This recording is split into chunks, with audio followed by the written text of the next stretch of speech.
Hi everyone, and next chapter जिसके बारे में हम पढ़ने वाले हैं इसका नाम है बूटस्ट्रैप। अब चैप्टर की शुरुआत से पहले एक छोटी सी वार्निंग मैं आपको दे देती हूँ कि इस चैप्टर को पढ़ने के बाद ना हमें ऐसा फील होगा कि हमें थोड़ा सा ना चीट कर दिया गया है। चीट इन द सेंस कि अभी तक बहुत सारे डिफरेंट चैप्टर्स में हमने काफ़ी डिटेल में, बहुत ज़्यादा डिटेल में CSS को पढ़ा है और इस चैप्टर के अंदर हम पढ़ने वाले हैं बूटस्ट्रैप को। बूटस्ट्रैप क्या है? बूटस्ट्रैप अपने आप में CSS के लिए एक तरीके से आप एक फ्रेमवर्क समझ सकते हैं, यानी आपको एक टूल किट दे दी गई है। टूल किट क्या होती है? टूल किट वैसे होती है जैसे फर्स्ट एड की किट होती है। फर्स्ट एड की किट में आपके पास बैंडेजेस होती हैं, दवाइयाँ होती हैं, पट्टी वट्टी सारी चीज़ें होती हैं। तो जो भी सामान आपको चाहिए आप सीधा निकाल सकते हैं, उसको यूज़ कर सकते हैं। वैसे ही CSS के अंदर कुछ ऐसी चीज़ें होती हैं जिनको हमें बार बार बिल्ड करना पड़ता है। जैसे हर वेबसाइट पर हमें पता है कोई ना कोई बटन्स तो होंगे ही। मैक्सिमम वेबसाइट के ऊपर एक नैव बार प्रेजेंट होगा ही होगा। इसके अलावा कार्ड जैसी चीज़ें या फॉर्म्स ऐसी चीज़ें हैं CSS की जिनको हम बार बार डिफरेंट वेबसाइट्स पर यूज़ कर सकते हैं। आपके वेबसाइट्स पर कॉन्टैक्ट के लिए फॉर्म होते हैं, साइन अप के लिए फॉर्म होते हैं, लॉगिन के लिए फॉर्म होते हैं। तो डिफरेंट CSS के ऐसे कॉम्पोनेंट्स होते हैं जिनको हमें बार बार यूज़ करना पड़ता है। या और भी डिफरेंट चीज़ें हैं जैसे फ्लेक्स बॉक्स जैसी चीज़ हो गई जिसको हम बार बार वेबसाइट के ऊपर यूज़ करेंगे।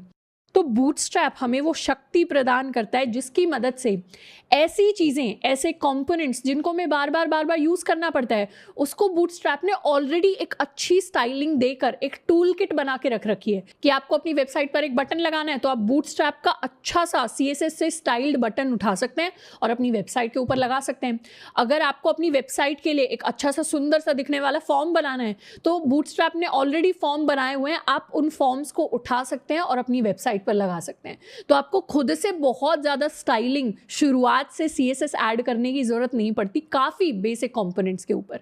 तो इसीलिए हमें थोड़ा सा चीटेड फील हो सकता है कि इतनी सारी हमने CSS सीखी और अब हम बूटस्ट्रैप की बात कर रहे हैं जहां पर ऑलरेडी बहुत सारी चीज़ें जो हम बेसिक से CSS से बना रहे थे, जैसे हमने कार्ड्स वाला एक बेसिक प्रोजेक्ट बनाया था, तो वैसी चीज़ें ऑलरेडी टेम्पलेट की तरह हमें बूटस्ट्रैप के अंदर मिल जाती है। पर उस चीज़ से निराश नहीं होना, वो एक्चुअली चीटेड फील होने वाली चीज़ नहीं है, क्योंकि मैक्सिमम वेबसाइट्स के अंदर आज भी स्टाइलिंग के लिए प्योर वेनिला CSS ही यूज होती है। बूटस्ट्रैप आपको कई सारी वेबसाइट्स के ऊपर, इनफैक्ट जितनी भी वेबसाइट के ऊपर फ्रेमवर्क्स यूज होते हैं, ये फ्रेमवर्क क्या होते हैं? ये टूल किट्स होती हैं जिनके अंदर बहुत सारा ऐसा सामान अवेलेबल होता है जो आपको शुरुआत से नहीं इंप्लीमेंट करना पड़ता। तो जितने भी फ्रेमवर्क्स अवेलेबल है मार्केट में उसमें बूटस्ट्रैप सबसे ज्यादा पॉपुलर है, लेकिन बूटस्ट्रैप से भी ज्यादा पॉपुलर क्या है? Pure CSS। इसीलिए सबसे पहली प्रायोरिटी तो हमारी यही होनी चाहिए कि हमें प्योर CSS लिखना बहुत अच्छे से आता हो। एंड सेकंड पे प्रायोरिटी ये होनी चाहिए कि जितने भी फ्रेमवर्क्स है उसमें से बूटस्ट्रैप क्योंकि सबसे पॉपुलर है, तो बूटस्ट्रैप की हमें अच्छी खासी नॉलेज होनी चाहिए। तो इस चैप्टर के अंदर हम बूटस्ट्रैप को डिटेल से पढ़ेंगे, बिल्कुल भी चीटेड फील नहीं करेंगे, ये फील करेंगे कि हमें ऑलरेडी वेनिला CSS को इंप्लीमेंट करना आता है। तो बूटस्ट्रैप में जो चीज़ें चल रही हैं उनको तो समझने में हमें और ज़्यादा आसानी होगी एंड और ज़्यादा अच्छे तरीके से हम उन चीज़ों को इंप्लीमेंट कर पाएंगे।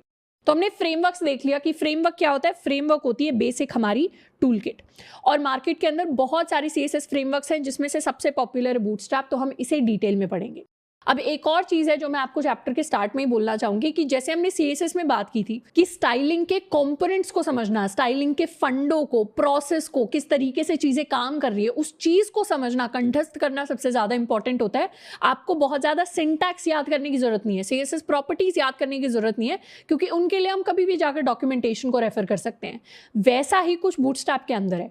बूटस्ट्रैप के अंदर क्या क्या चीजें एग्जिस्ट करती हैं, किस तरीके से उनको हम इंप्लीमेंट कर सकते हैं, कैसे बूटस्ट्रैप को रन करना है अपने सिस्टम के ऊपर, तो इस तरीके की चीजों को समझना बहुत ज्यादा जरूरी है। कंपोनेंट्स कौन कौन से एग्जिस्ट करते हैं, उनकी स्टाइलिंग हम खुद कैसे चेंज कर सकते हैं, वो फंडे समझना जरूरी है, रादर देन कि हम बूटस्ट्रैप को पूरा याद कर लें, उसकी क्लासेस को याद कर लें। तो हमें फोकस किस चीज पर करना है? हमें फोकस करना है जब भी हम CSS या बूटस्ट्रैप को पढ़ रहे हैं, अपनी अंडरस्टैंडिंग पर फोकस करना है, रादर देन कि हम चीजों को याद करें, क्योंकि मेमोराइजेशन, रट्टेबाजी जो है उसकी जरूरत नहीं होती डेवलपमेंट के अंदर। उसके लिए कभी भी जाकर हम क्या कर सकते हैं? अपने डॉक्स को रेफर कर सकते हैं।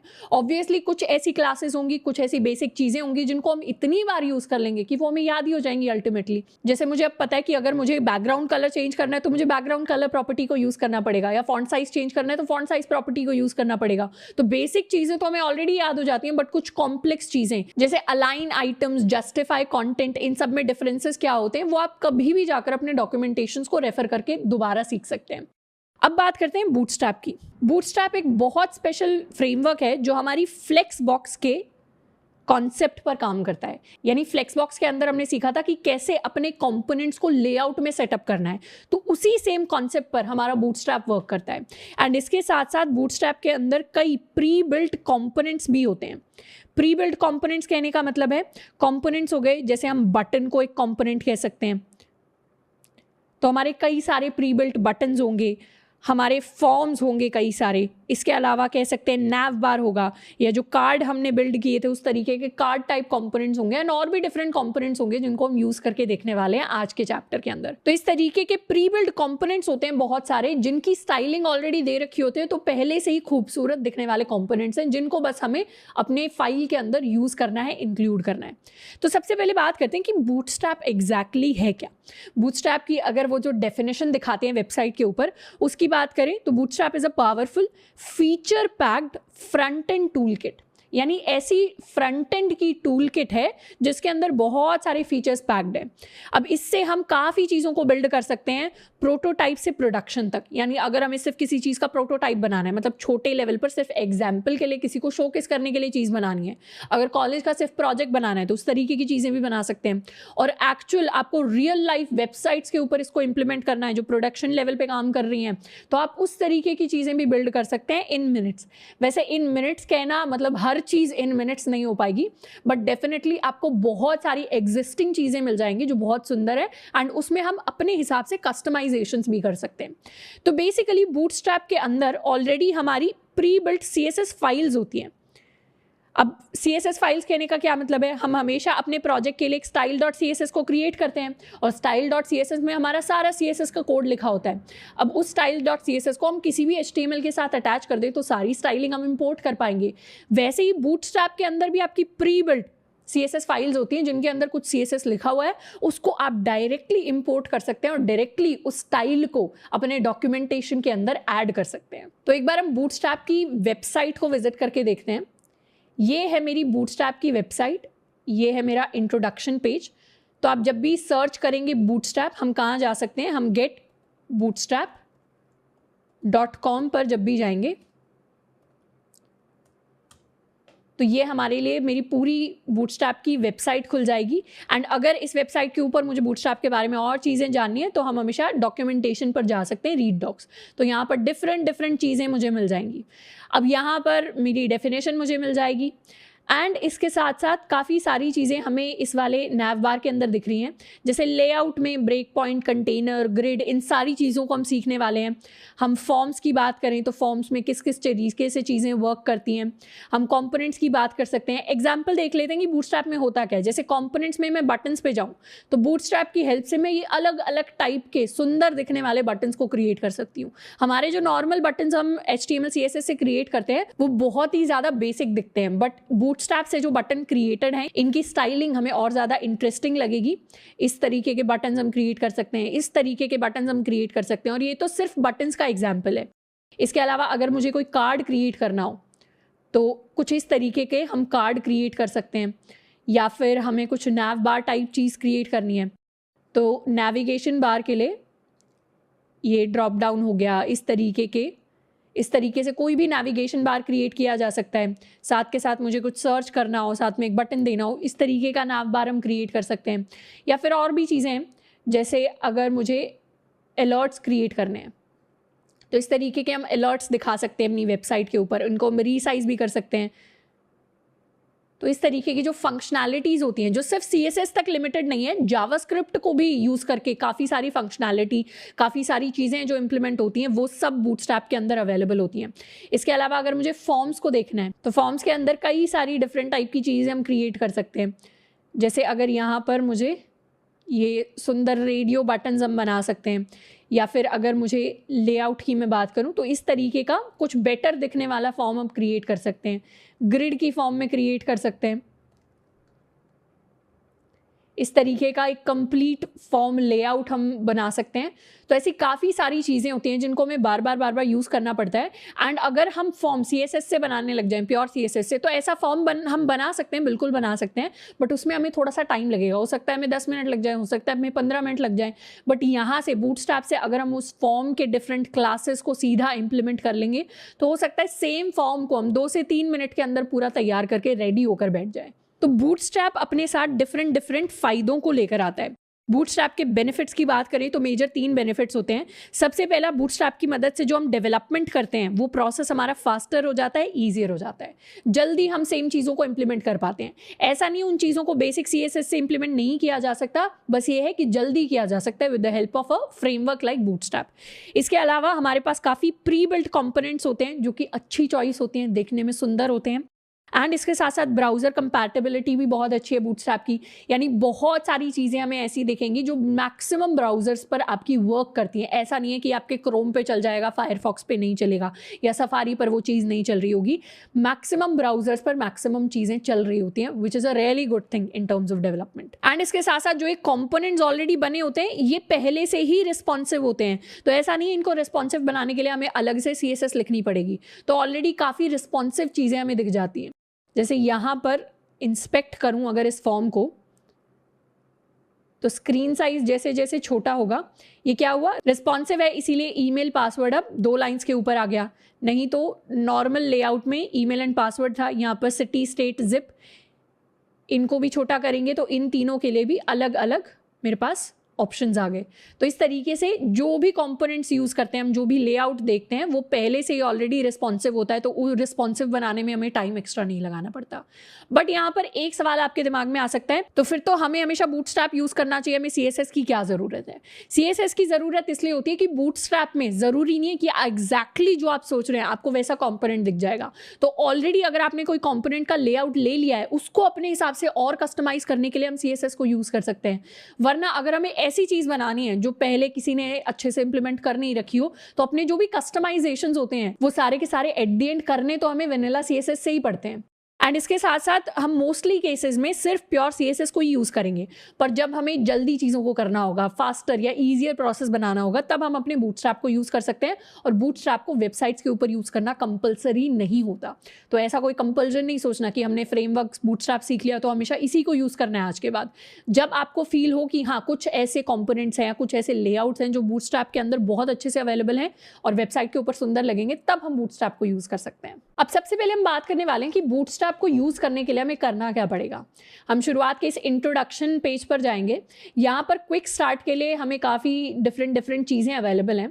तो जनरल केसेस में जब भी हम बूटस्ट्रैप को इंक्लूड करना चाहते हैं तो उसके लिए हम क्या कर सकते हैं, बूटस्ट्रैप को डाउनलोड कर सकते हैं। और जो हमारे बड़े बड़े प्रोजेक्ट्स होते हैं, चाहे हम अपने कॉलेज लेवल का अच्छा सा खासा प्रोजेक्ट बना रहे हो जिसमें मल्टीपल पेजेस हैं, प्रॉपर एक वेबसाइट है, या फिर हम प्रोडक्शन लेवल का कोड लिख रहे हो, उन सारे केसेस में हम क्या करते हैं, यूजुअली हम बूटस्ट्रैप को डाउनलोड करते हैं। बट उससे भी ईजियर एंड एक फास्टर तरीका होगा जिसको हम यूज़ करेंगे, वो है सिंपली इस लिंक को ऐड कर लेना। यानी यहाँ पर ये एक लिंक हमें दिया होगा, इसको और थोड़ा सा स्क्रॉल करें तो CDN लिंक्स जहाँ पर दिए हुए हैं, तो हमें 2 CDN लिंक्स दिए होंगे, एक CSS का, एक जावास्क्रिप्ट का। हम क्या करने वाले हैं, सबसे पहले इस CSS वाले लिंक को इंक्लूड कर लेंगे। तो इसको कॉपी कर लेते हैं एंड यहाँ पर हम लिखेंगे लिंक href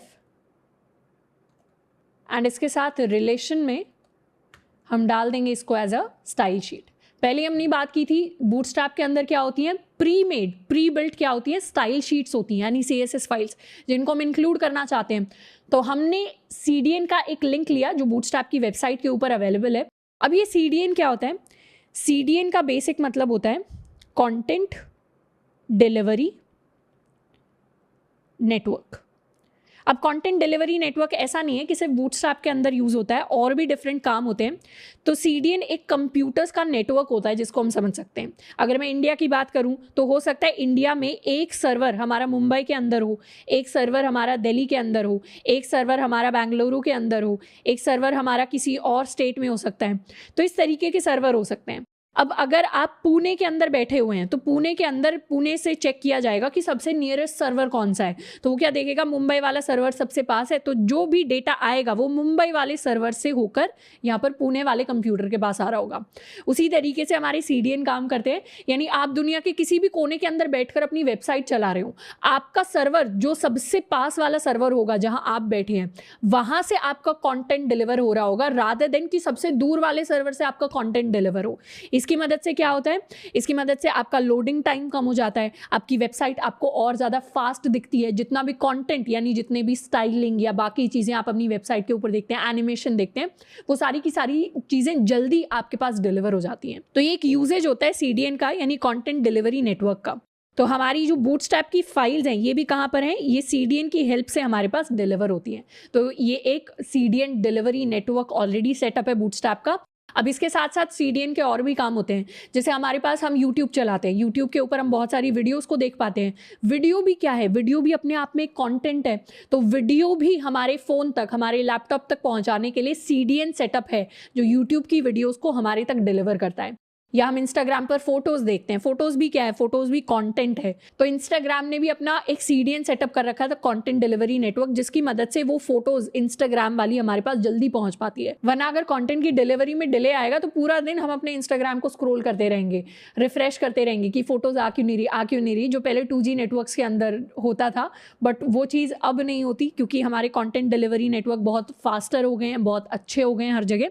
तो एक CDN का लिंक हम इंक्लूड करते हैं, जिसकी मदद से CSS फाइल्स जल्दी लोड हो जाएंगी हमारी प्रोजेक्ट के अंदर। अब इसके साथ साथ हमने ऑलरेडी index.html के साथ एक style.css तो बनाई है जो खाली है, तो यहाँ पर हम उसे भी इंक्लूड कर लेते हैं। हम लेंगे लिंक, रिलेशन हो गया हमारा वही सेम स्टाइल शीट, एंड उसके साथ इसका लिंक हो गया style.css। बिल्कुल सेम फॉर्मेट में हमने दोनों CSS फाइल्स को इंक्लूड कर लिया। एक बूटस्ट्रैप की है, एक हमारी ओरिजिनल CSS फाइल है। अब जब पहले आप बूटस्ट्रैप की फाइल इंक्लूड करेंगे और बाद में अपनी CSS की फाइल इंक्लूड करेंगे, तो जो स्टाइलिंग आप style.css के अंदर लिखेंगे वो ओवरराइड कर देगी आपकी बूटस्ट्रैप की स्टाइलिंग को। पर अगर इसे आप पहले लिख देते हैं एंड बूटस्ट्रैप को आप बाद में इंक्लूड करते हैं, तो बूटस्ट्रैप ओवरराइड करेगा। तो आप डिसाइड कर सकते हैं कि आप ऑलरेडी एग्जिस्टिंग बूटस्ट्रैप के ऊपर कस्टमाइजेशंस करना चाहते हैं या नहीं करना चाहते। एंड इसके साथ साथ एक जावास्क्रिप्ट का भी लिंक है जिसको आप इंक्लूड कर सकते हैं। जैसे ही CDN लिंक हम CSS के लिए लिखते हैं, वैसे ही CDN लिंक हम जावास्क्रिप्ट के लिए भी इंक्लूड कर सकते हैं। जावास्क्रिप्ट से बेसिकली क्या होगा, कई सारी ऐसी फंक्शनैलिटी होंगी, जैसे ड्रॉप डाउन की फंक्शनैलिटी होगी, जैसे हमारे बटन की फंक्शनैलिटी होगी। इसका एक एग्जाम्पल देख लेते हैं। जैसे नैव बार के अंदर जाकर हम अलग अलग तरीके के नैव बार्स को क्रिएट कर सकते हैं। अब ड्रॉप डाउन पर क्लिक करते ही हमारे पास ये सारे ऑप्शंस आ जाएं, या फिर हमारे बटन को क्लिक करते ही कुछ कुछ फंक्शनैलिटी हो जाए। तो इस तरीके की जो चीज़ें होती हैं, जैसे रीलोड हो गया, इस तरीके की जो चीज़ें होती हैं, इनके लिए हमें जावास्क्रिप्ट चाहिए होती है। तो जावास्क्रिप्ट को वैसे तो हम अभी डिटेल में इतना डिस्कस नहीं करेंगे, बट हम चाहें तो इस जावास्क्रिप्ट के लिंक को भी अपनी फाइल के अंदर इंक्लूड कर सकते हैं। इसको इंक्लूड करने के लिए हमें सिंपली क्या करना पड़ेगा, वहीं पर आ जाते हैं CDN लिंक्स, ये जावास्क्रिप्ट का लिंक हमें करना पड़ेगा कॉपी, एंड इसे इंक्लूड करेंगे हम बॉडी टैग से जस्ट पहले। बॉडी टैग से जस्ट पहले हम एक नया टैग लिखेंगे which is my script tag. Script tag में यहाँ पर SRC सोर्स के अंदर हम अपने लिंक को कर देंगे पेस्ट, एंड इस तरीके से हमने जावास्क्रिप्ट का भी लिंक इंक्लूड कर लिया। अब एक बहुत ही बेसिक एग्जांपल देखते हैं बूटस्ट्रैप के वर्क करने का। अभी तक हमने क्या किया है, अपने वेब पेज के ऊपर कुछ नहीं बनाया है, सिर्फ इन 2 एक्स्ट्रा लिंक्स को हमने इंक्लूड किया है। और मेरी वेबसाइट अभी कैसी दिखती है, रिफ्रेश करें तो अब वेबसाइट अभी खाली है। वेब पेज के ऊपर अब हम क्या करेंगे, एक बटन को क्रिएट करेंगे। मैंने एक बटन को क्रिएट किया, इस पर लिख देते हैं क्लिक मी, सेव, रिफ्रेश। तो इस तरीके का एक क्लिक मी करके बटन मेरे पास क्रिएट होकर आया है। इसे रीसाइज कर लेते हैं तो मेरा ओरिजिनल बटन कुछ ऐसा दिखाई देता है। अब मैं चाहूँ तो एक बटन को क्रिएट कर सकती हूँ with the help of bootstrap.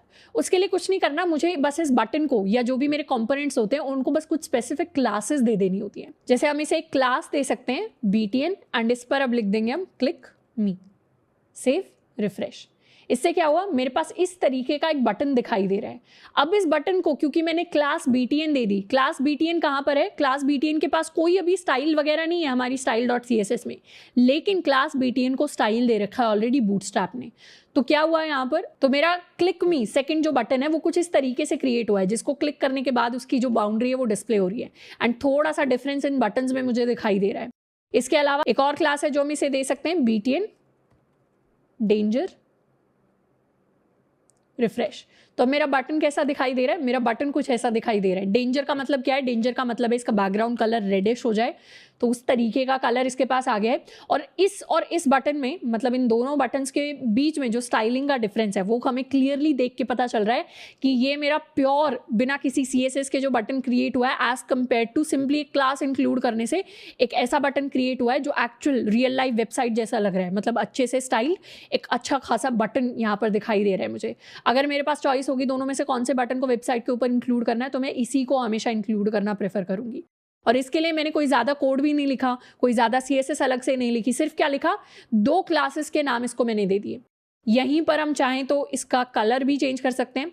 Success से इसका कलर ग्रीन टाइप का मेरे पास हो जाएगा। एंड इस तरीके से और भी डिफरेंट कलर्स हमारे पास अवेलेबल होते हैं, स्टाइल अवेलेबल होते हैं, जिनको बाद में डिस्कस करेंगे डिटेल के अंदर। बट ये एक बेसिक डिफरेंस होता है एक बिना CSS एंड बूटस्ट्रैप वाली CSS के बीच में। अब हम चाहें तो इस फर्स्ट बटन को भी एक अच्छी खासी स्टाइलिंग और इस तरीके का बना सकते हैं, पर उसको बनाने में जो हमें टाइम लगेगा वो वाला एफर्ट बूटस्ट्रैप हमारे लिए बचा लेता है। अब बूटस्ट्रैप के अंदर हम मेजरली 2 तरीके की चीज़ों को कवर करेंगे। सबसे पहले है हमारे कंपोनेंट्स एंड सेकंड है हमारे लेआउट्स। कंपोनेंट्स क्या है, कंपोनेंट्स हमारे pre built and reusable pieces of UI हैं। UI के पीसेस कहने का मतलब है कि जैसे बटन्स हो गए, फॉर्म्स हो गए, नैव बार्स हो गए, ऐसी चीज़ें जो एक्चुअली UI के अंदर, यूजर इंटरफेस के अंदर, वेबसाइट के फ्रंट एंड के ऊपर हमें दिखाई देती हैं। तो इस तरीके के प्री बिल्ट, पहले से बने हुए और रीयूजेबल ऐसी चीज़ें जिनको हम बार बार यूज़ कर सकते हैं, कि बटन के स्टाइल को हम बार बार यूज़ कर सकते हैं, उस तरीके की चीज़ों को हम देख रहे होंगे। एंड सेकंड जो हम पढ़ने वाले हैं वो है हमारे लेआउट्स। लेआउट्स कहने का मतलब है ओवरऑल स्ट्रक्चर या फिर अरेंजमेंट ऑफ एलिमेंट्स। जैसे हमने फ्लेक्सबॉक्स के अंदर बात की थी कि पर्टिकुलर लेआउट है जिसको हम कंट्रोल कर सकते हैं कि क्रॉस एक्सेस के अलॉन्ग, मेन एक्सेस के अलॉन्ग कितनी स्पेसिंग होगी, किस तरीके से हमारे एलिमेंट्स कहाँ कौन सी डायरेक्शन में जाके अलाइन हो रहे होंगे। उस तरीके की सिमिलर चीज़ें बूटस्ट्रैप में भी वर्क करती हैं। तो बूटस्ट्रैप के अंदर कंटेनर लेआउट के अंदर, ग्रिड के अंदर किस तरीके से हम स्पेस दे सकते हैं या किस तरीके से हम लेआउट प्रिपेयर कर सकते हैं, उनको हम डिटेल में डिस्कस करने वाले हैं।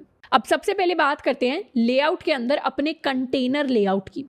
कंटेनर लेआउट क्या करता है, container layout are used to contain, pad and sometimes centre the content within them. Main website के ऊपर जाकर हम लेआउट्स में जाएंगे अपने कंटेनर लेआउट में।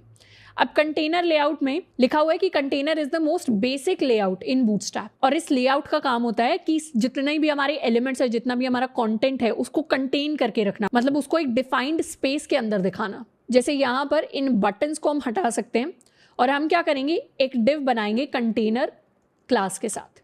तो इस तरीके से कंटेनर क्लास के साथ डिव बना लिया। ये एक एमिट का शॉर्टकट है जिसको हम यूज़ कर सकते हैं, जिससे मैं कुछ भी एक डॉट करके क्लास नेम लिख सकती हूँ एंड जब भी हम एमिट पर क्लिक करेंगे वो मुझे क्या करेगा, उसी क्लास नेम के साथ एक डिव क्रिएट करके दे देगा।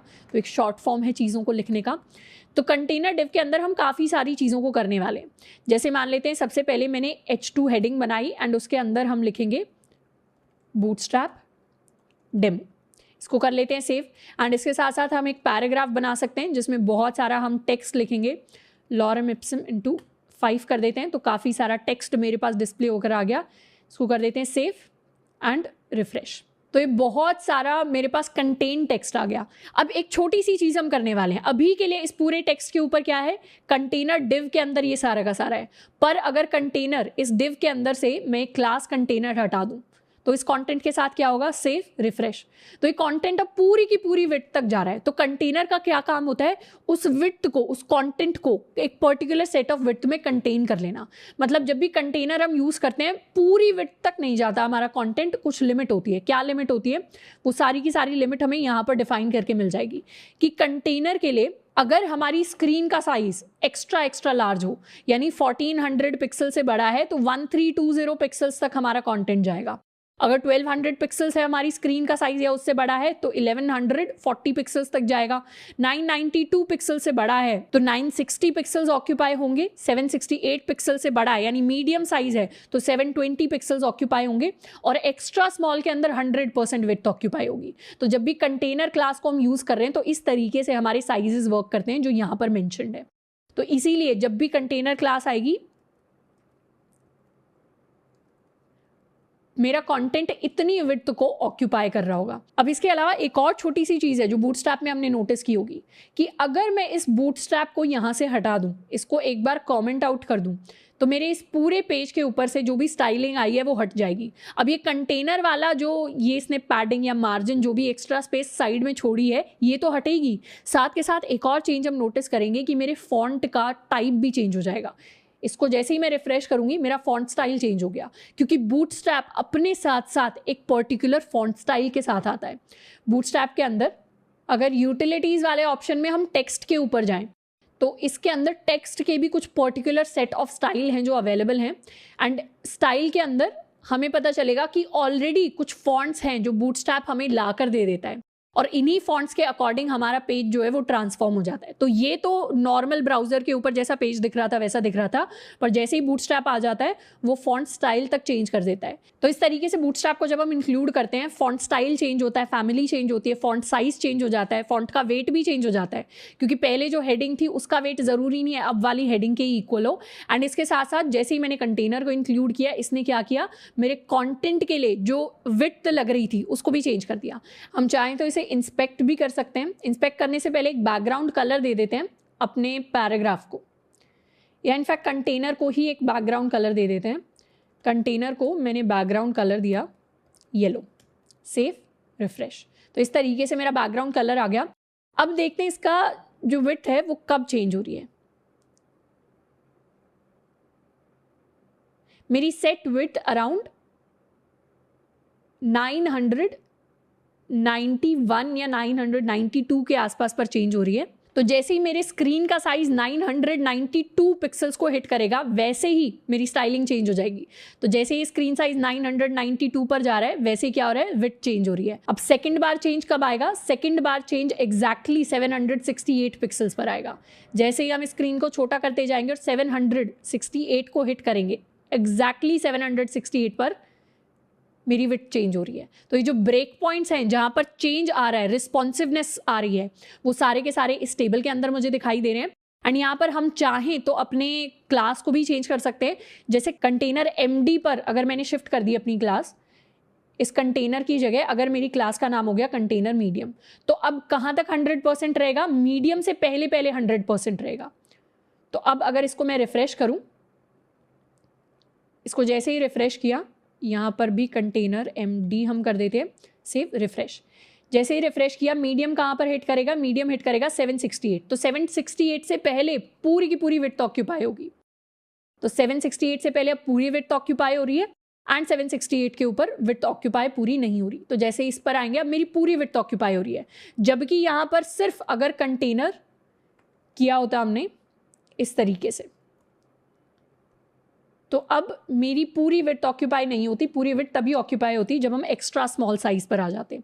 इसके अलावा एक और स्पेशल क्लास होती है हमारे पास, कंटेनर फ्लूइड। कंटेनर फ्लूइड के अंडर हमारी 100% विड्थ ऑक्यूपाई होती है हर केस में। तो हम इसको भी चेंज कर सकते हैं टू कंटेनर फ्लूइड, सेव। यहाँ पर भी बैकग्राउंड में कंटेनर फ्लूइड, रिफ्रेश।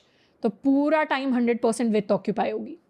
तो इस तरीके से हमारा जो लेआउट है, मतलब कितनी विड्थ ऑक्यूपाई कर रहा है हमारा कोई भी पीस ऑफ कंटेंट, उसको हम कंट्रोल कर सकते हैं with the help of container layout. अब नेक्स्ट कंपोनेंट जिसकी हम बात करेंगे वो है मेरा बटन कंपोनेंट, एंड सबसे ज़्यादा यूजफुल कंपोनेंट होगा। इसको देखते ही पूरी की पूरी बूटस्ट्रैप के अंदर क्या चल रहा है, मैक्सिमम चीज़ें हमें समझ में आने वाली है। तो मेरे जो बटन्स होते हैं बूटस्ट्रैप के अंदर वो कुछ इस तरीके के दिखाई देते हैं।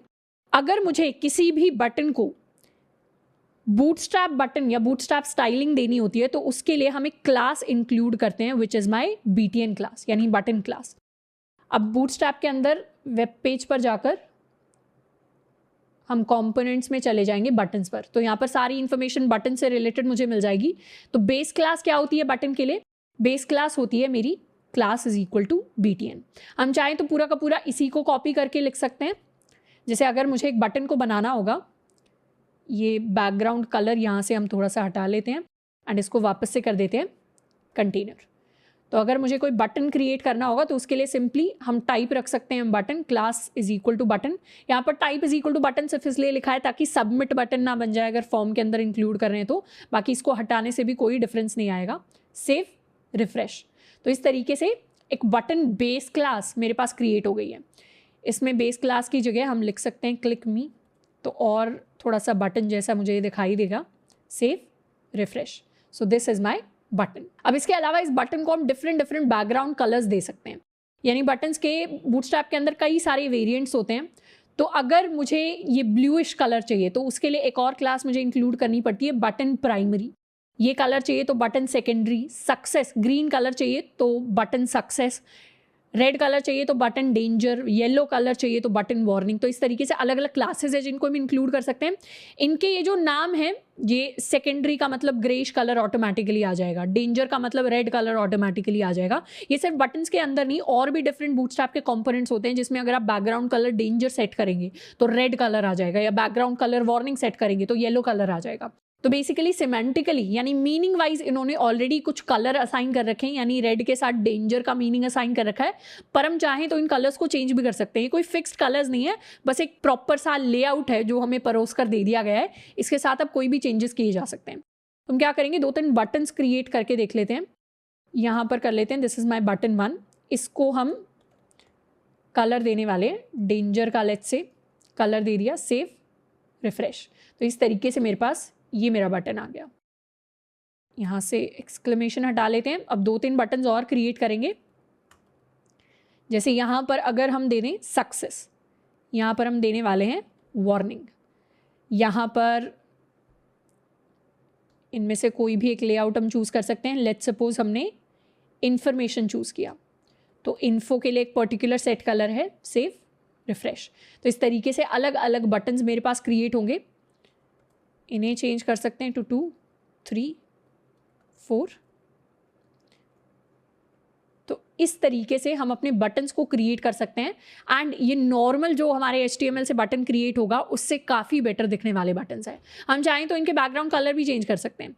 जैसे यहाँ पर अगर हम चाहें कि बटन इन्फो का जो कलर है आज से वो पिंक कलर होना चाहिए, तो आई can just right button info and इसका बैकग्राउंड कलर हम चाहें तो रख सकते हैं पिंक के इक्वल, सेव, रिफ्रेश।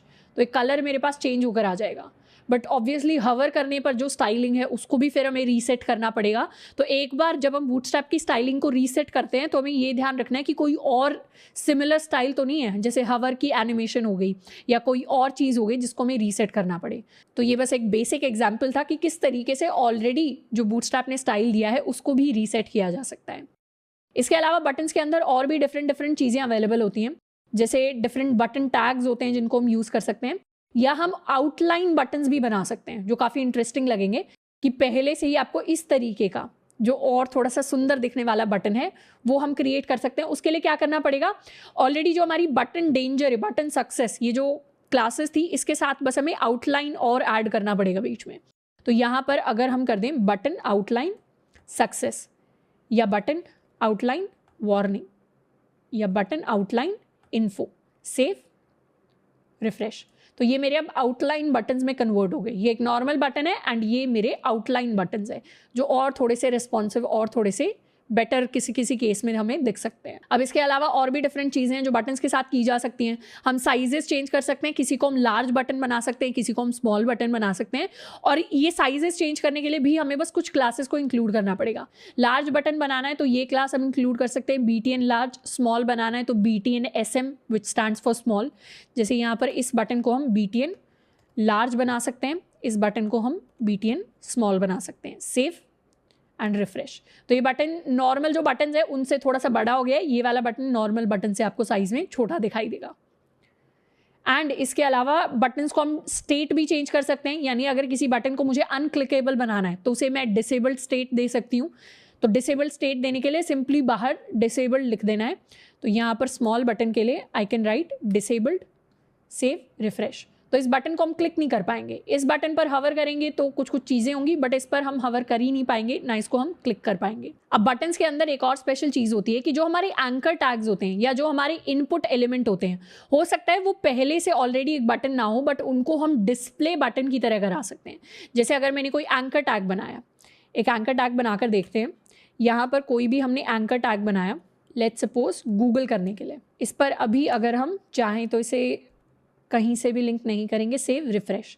तो मेरा एंकर टैग नॉर्मली कुछ ऐसा दिखाई देता है। अब अगर इसे मुझे बटन की तरह डिस्प्ले कराना है तो सिंपली हम क्या कर सकते हैं, इसको क्लास दे सकते हैं बटन, एंड उसके साथ साथ इसे कलर के लिए हम रख सकते हैं let's say button dark, save, refresh. तो इस तरीके के बटन में कन्वर्ट हो जाएगा। अभी भी है ये एंकर टैग ही, मतलब फंक्शनैलिटी इसकी वही रहेगी कि क्लिक करने से किसी एक लिंक को हम विजिट करेंगे, बट अब जो इसका डिस्प्ले होगा वो एक बटन की फॉर्म में होगा।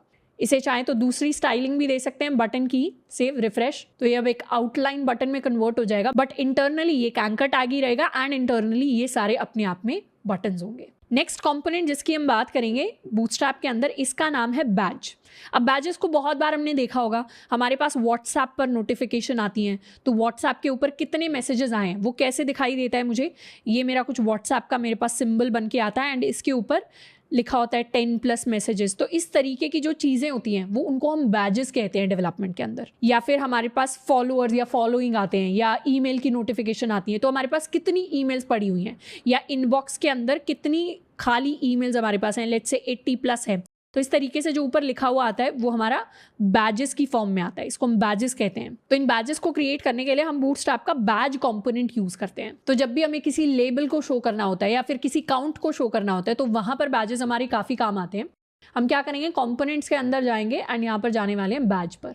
तो बैजेस कुछ इस तरीके से क्रिएट होते हैं, यानी जो मेरी मेन हेडिंग होगी उसके साथ अगर मुझे कुछ अलग से चीज़ दिखानी है तो उसको हम बैजेस की फॉर्म में दिखा सकते हैं। एक सिंपल बैज को क्रिएट करने के लिए मुझे स्पैन क्रिएट करना होता है। स्पैन एलिमेंट के अंदर हम अपनी क्लास इंक्लूड करते हैं, बैज क्लास, जिसकी मदद से एक बैज क्रिएट होता है एंड फिर हम उस बैज को कोई कलर दे सकते हैं। जैसे यहाँ पर नेक्स्ट लाइन कर देते हैं, लाइन ब्रेक दे देते हैं एंड उसके बाद एक स्पैन क्रिएट करेंगे। This is my span. इस पर हम न्यू लिख सकते हैं एंड इसको हम क्लास दे देंगे बैज, सेव, रिफ्रेश। तो अभी सिर्फ बैज क्लास देने से नहीं होगा, इसको हमें कोई कलर भी देना पड़ेगा। तो इसको हम कलर देने वाले हैं BG सेकेंडरी, सेव, रिफ्रेश। तो यहाँ क्या हुआ, ये न्यू बैज यानी ये छोटा सा एक एलिमेंट मेरे पास क्रिएट होकर आ रहा है, जिसको हमने बैकग्राउंड कलर दिया है सेकेंडरी के इक्वल।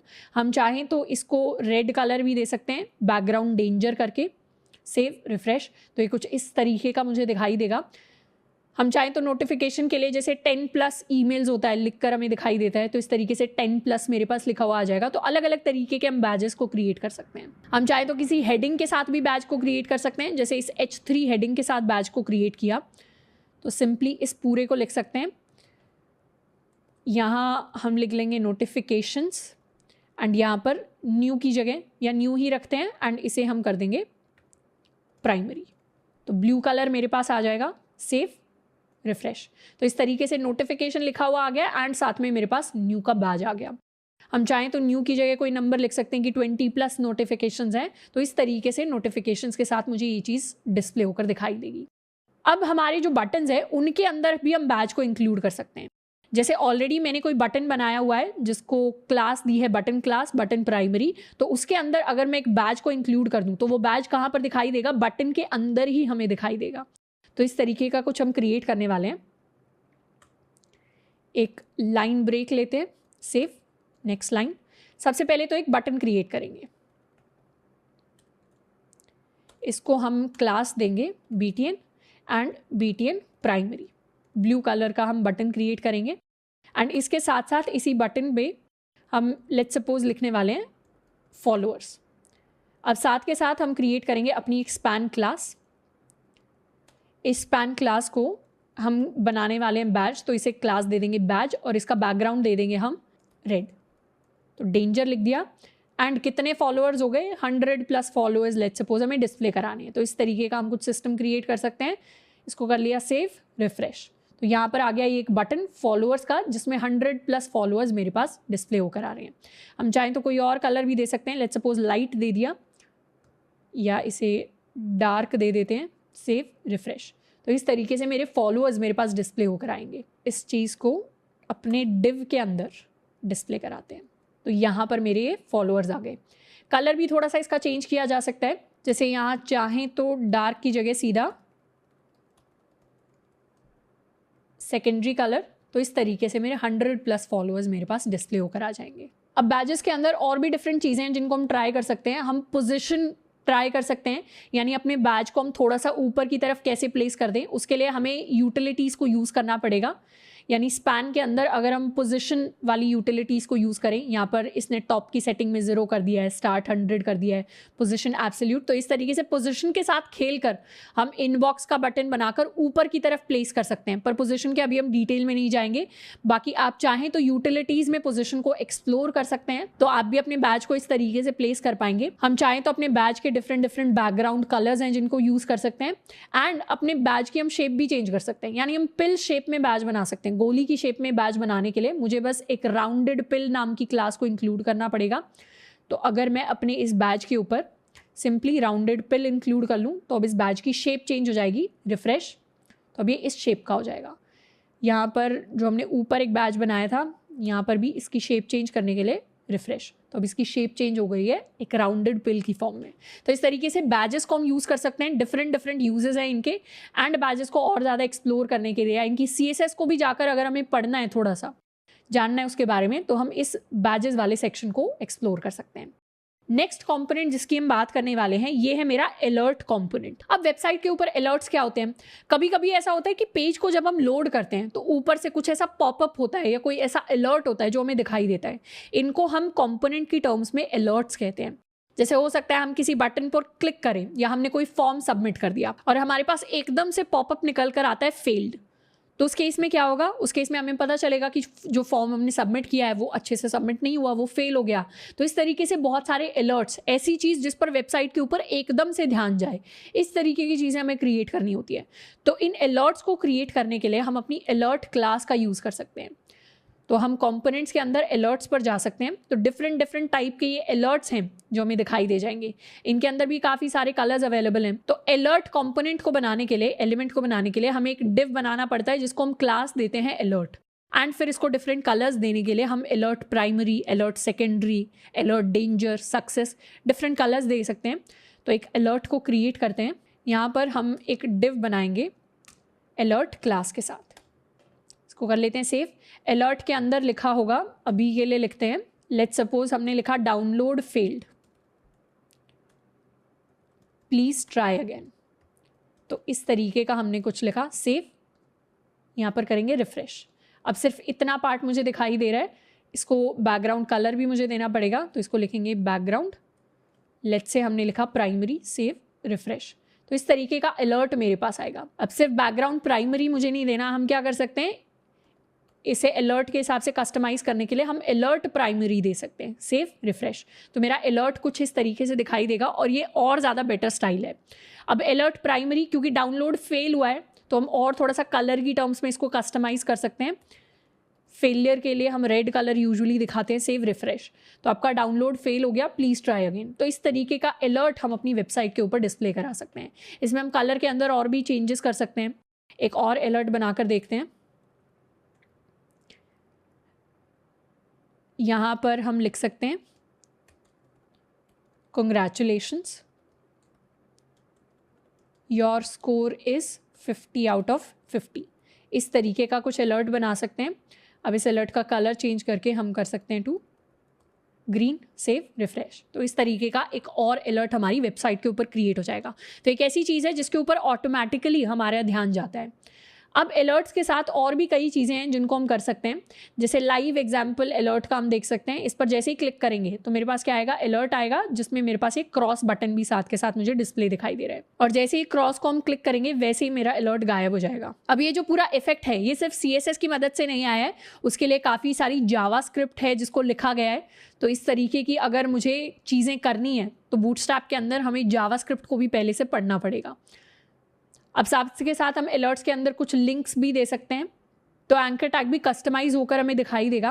एंड इसके साथ साथ अलर्ट्स के अंदर हम आइकन्स भी यूज़ कर सकते हैं, यानी गूगल आइकन्स भी यूज़ कर सकते हैं, फॉन्ट ऑसम आइकन्स भी यूज़ कर सकते हैं। पर सबसे आसान होगा कि हम बूटस्ट्रैप के ही आइकन्स यूज़ कर लें। तो इस तरीके से एक आइकन हमने यूज़ किया है। यहाँ पर डिफरेंट आइकन्स हैं जिनको हम यूज़ कर सकते हैं। एंड डिसमिस करने के लिए भी एक बटन बनाया जा सकता है, यानी क्रॉस डिस्प्ले करा दिया एंड हमारा जो अलर्ट है वो डिस्प्ले हो गया। रिफ्रेश करेंगे तो वापस से दिखने लग जाएगा। अब हम क्या करेंगे, ये क्लोज बटन ऐड करके देखते हैं। यहाँ पर ये कैसे ऐड हुआ है, एक डिव बनाया गया है जिसको क्लास दी है अलर्ट। इसका बैकग्राउंड येलो करने के लिए alert warning and alert dismissible, fade show, इस तरीके से कुछ चीज़ें ऐड की गई हैं। और अंदर क्या किया गया है, ये तो टेक्स्ट है पूरा का पूरा, जो मेरे अलर्ट के अंदर लिखा हुआ है, इसके साथ साथ एक बटन बना है। ये क्लोज क्या है? ये अपने आप में एक बटन है। इस बटन को क्लास दे दिए बटन क्लोज, तो ये डिस्प्ले होना शुरू हो गया है। तो हम भी क्या करेंगे, मेरा ये जो अलर्ट है congratulation your score is 50 out of 50, इसके अंदर हम एक बटन बना देते हैं और इस बटन को क्लास दे देते हैं BTN क्लोज, सेव एंड यहाँ पर रिफ्रेश। अभी ये जो मेरा क्लोज है ये मुझे यहाँ पर दिखाई देने लग गया। अब इस बटन को सही जगह प्लेस करने के लिए हमारा जो अलर्ट है उसको हम अलर्ट डिसमिसेबल बना सकते हैं, यानी इस अलर्ट को डिसमिस किया जा सकता है कि क्रॉस करने से इसको हटाया जा सकता है। तो इसको कर लेते हैं सेव। यहाँ पर इसके बारे में और भी डिटेल्स हम पढ़ सकते हैं कि अलर्ट डिसमिसेबल क्लास क्या करती है, adds extra padding to the right of alert and positions the close button। यानी जैसे इस क्लास को हम इंक्लूड कर देंगे वैसे ही क्या होगा, एक्स्ट्रा पैडिंग ऐड हो जाएगी इंटरनली, और जो भी बटन यानी लास्ट में जो भी चीज़ हमने क्रिएट की है वो बिल्कुल राइट की तरफ आ जाएगी। तो इस क्लास को ऐड कर देते हैं अपने अलर्ट के अंदर, सेव एंड यहाँ पर पेस्ट, सेव रिफ्रेश। तो मेरा बटन कुछ यहाँ पर आकर प्लेस हो गया। अभी भी इसको क्लिक करने से कोई फंक्शनैलिटी परफॉर्म नहीं हो रही। क्यों? क्योंकि यहाँ पर हमें ये वाली चीज़ इंक्लूड करनी पड़ेगी। इससे क्या होगा, इससे data BS dismiss is equal to alert, ये एक एट्रीब्यूट है जो ट्रिगर करेगा जावास्क्रिप्ट फंक्शनैलिटी को। मतलब अभी तक जितनी भी चीज़ें हैं ये सारा का सारा CSS था। अब अगर इस बटन के क्लिक करने से हम कुछ करवाना चाहते हैं तो उसके लिए हमें जावास्क्रिप्ट को यूज़ करना पड़ेगा, और ऑलरेडी हमने क्या किया है, अपनी फाइल में जावास्क्रिप्ट बूटस्ट्रैप को इंक्लूड कर रखा है, तो हम वो चीज़ कर भी सकते हैं। सिंपली मुझे ये data BS dismiss is equal to alert button से यहाँ से कॉपी करके इस बटन पर आकर पेस्ट कर देना है, सेव एंड रिफ्रेश। अब जैसे ही इस बटन को हम क्लिक करेंगे वैसे ये गायब हो गया। रिफ्रेश करेंगे वापस आ गया, जैसे ही बटन को क्लिक करेंगे अलर्ट मेरा गायब हो गया। पर ये फंक्शनैलिटी अगर मैंने जावास्क्रिप्ट इंक्लूड नहीं किया होता, ये वाला लिंक स्क्रिप्ट टैग के अंदर, सेव रिफ्रेश, अब इस बटन को क्लिक करने से कोई एक्शन परफॉर्म नहीं होता। तो जावास्क्रिप्ट की भी बहुत ज़्यादा इंपॉर्टेंस होती है जब भी हम छोटे छोटे बटन्स के ऊपर, छोटे छोटे कंपोनेंट्स के ऊपर फंक्शनैलिटी ऐड करना चाहते हैं। बट अभी के लिए क्योंकि हमने ऑलरेडी बूटस्ट्रैप को इंक्लूड कर रखा है तो हम इस फंक्शनैलिटी को रख सकते हैं। तो बेसिकली कई सारी ऐसी चीज़ें हमें बूटस्ट्रैप पेजेस पर दिखाई देंगी जिनको हम थोड़ा सा टेस्ट आउट करेंगे, थोड़ा सा ट्राई आउट करेंगे, थोड़ा सा पढ़ के देखेंगे कि उनका मतलब क्या क्या है। तो कई सारी नई चीज़ें हम साथ के साथ डिस्कवर करेंगे। नेक्स्ट कॉम्पोनेंट जिसकी हम बात करने वाले हैं ये है मेरे पास बटन ग्रुप। अभी तक क्या है, अभी तक हम इंडिविजुअल बटन्स को क्रिएट करते आए हैं, पर हम बटन्स के अपने आप में ग्रुप भी बना सकते हैं। तो ग्रुप करके कई बटन्स को दिखाया जा सकता है। जैसे बटन ग्रुप के अंदर इस तरीके से हम अगर एक डिव क्लास बना दें जिसके अंदर कई सारे बटन्स हो तो इन सबको हम ग्रुप करके बटन ग्रुप क्लास के अंदर इंक्लूड कर सकते हैं। तो डिफरेंस क्या आएगा, डिफरेंस ये आएगा, एक बार क्या करते हैं, ऊपर वाला पूरा कोड हम हटाने वाले हैं। ये मेरा सिर्फ कंटेनर होगा, खाली पेज, एंड इसके ऊपर पहले तो हम 3 बटन्स को क्रिएट करेंगे। ये मेरा एक बटन आ गया 1, इसी तरीके से 2 एंड 3 मेरे पास आ जाएंगे। इसे हम क्लास दे देते हैं BTN and BTN success, save refresh.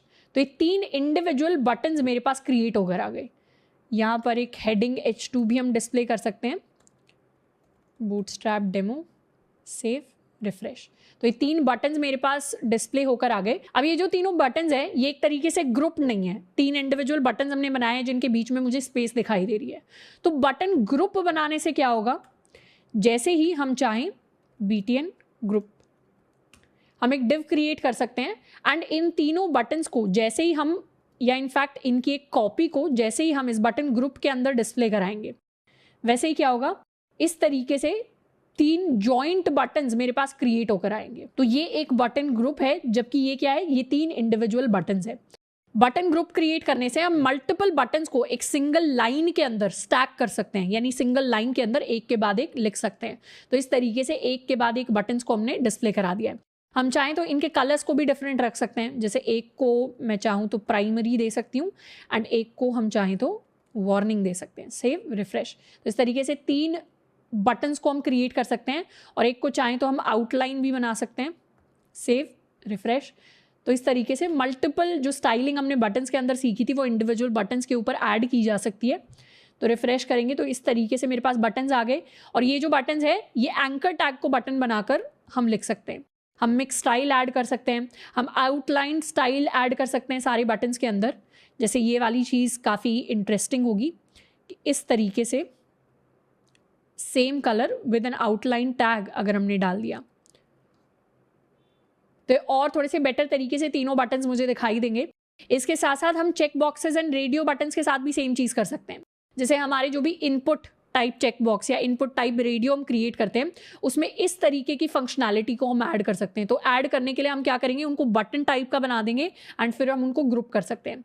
अगर रेडियो बटन्स को इस तरीके से हमें डिस्प्ले कराना है तो उसके लिए कुछ नहीं करना, इनपुट जो टाइप रेडियो है उसको क्लास हमने बटन दे दी एंड उसके साथ साथ उसको ग्रुप कर दिया हमने बटन ग्रुप डिव के अंदर। तो यहाँ पर याद करने वाली चीज़ ये है कि बटन ग्रुप को जैसे हम कर देते हैं तो इंडिविजुअल बटन्स की जगह ये ग्रुप हो जाते हैं, इनके बीच की जो मार्जिन है वो रिमूव हो जाती है, साथ के साथ जिस तरीके से डिस्प्ले होते हैं वो स्टाइल हमारे लिए चेंज हो जाता है। नेक्स्ट कंपोनेंट जिसकी हम बात करेंगे ये है मेरा नैव बार।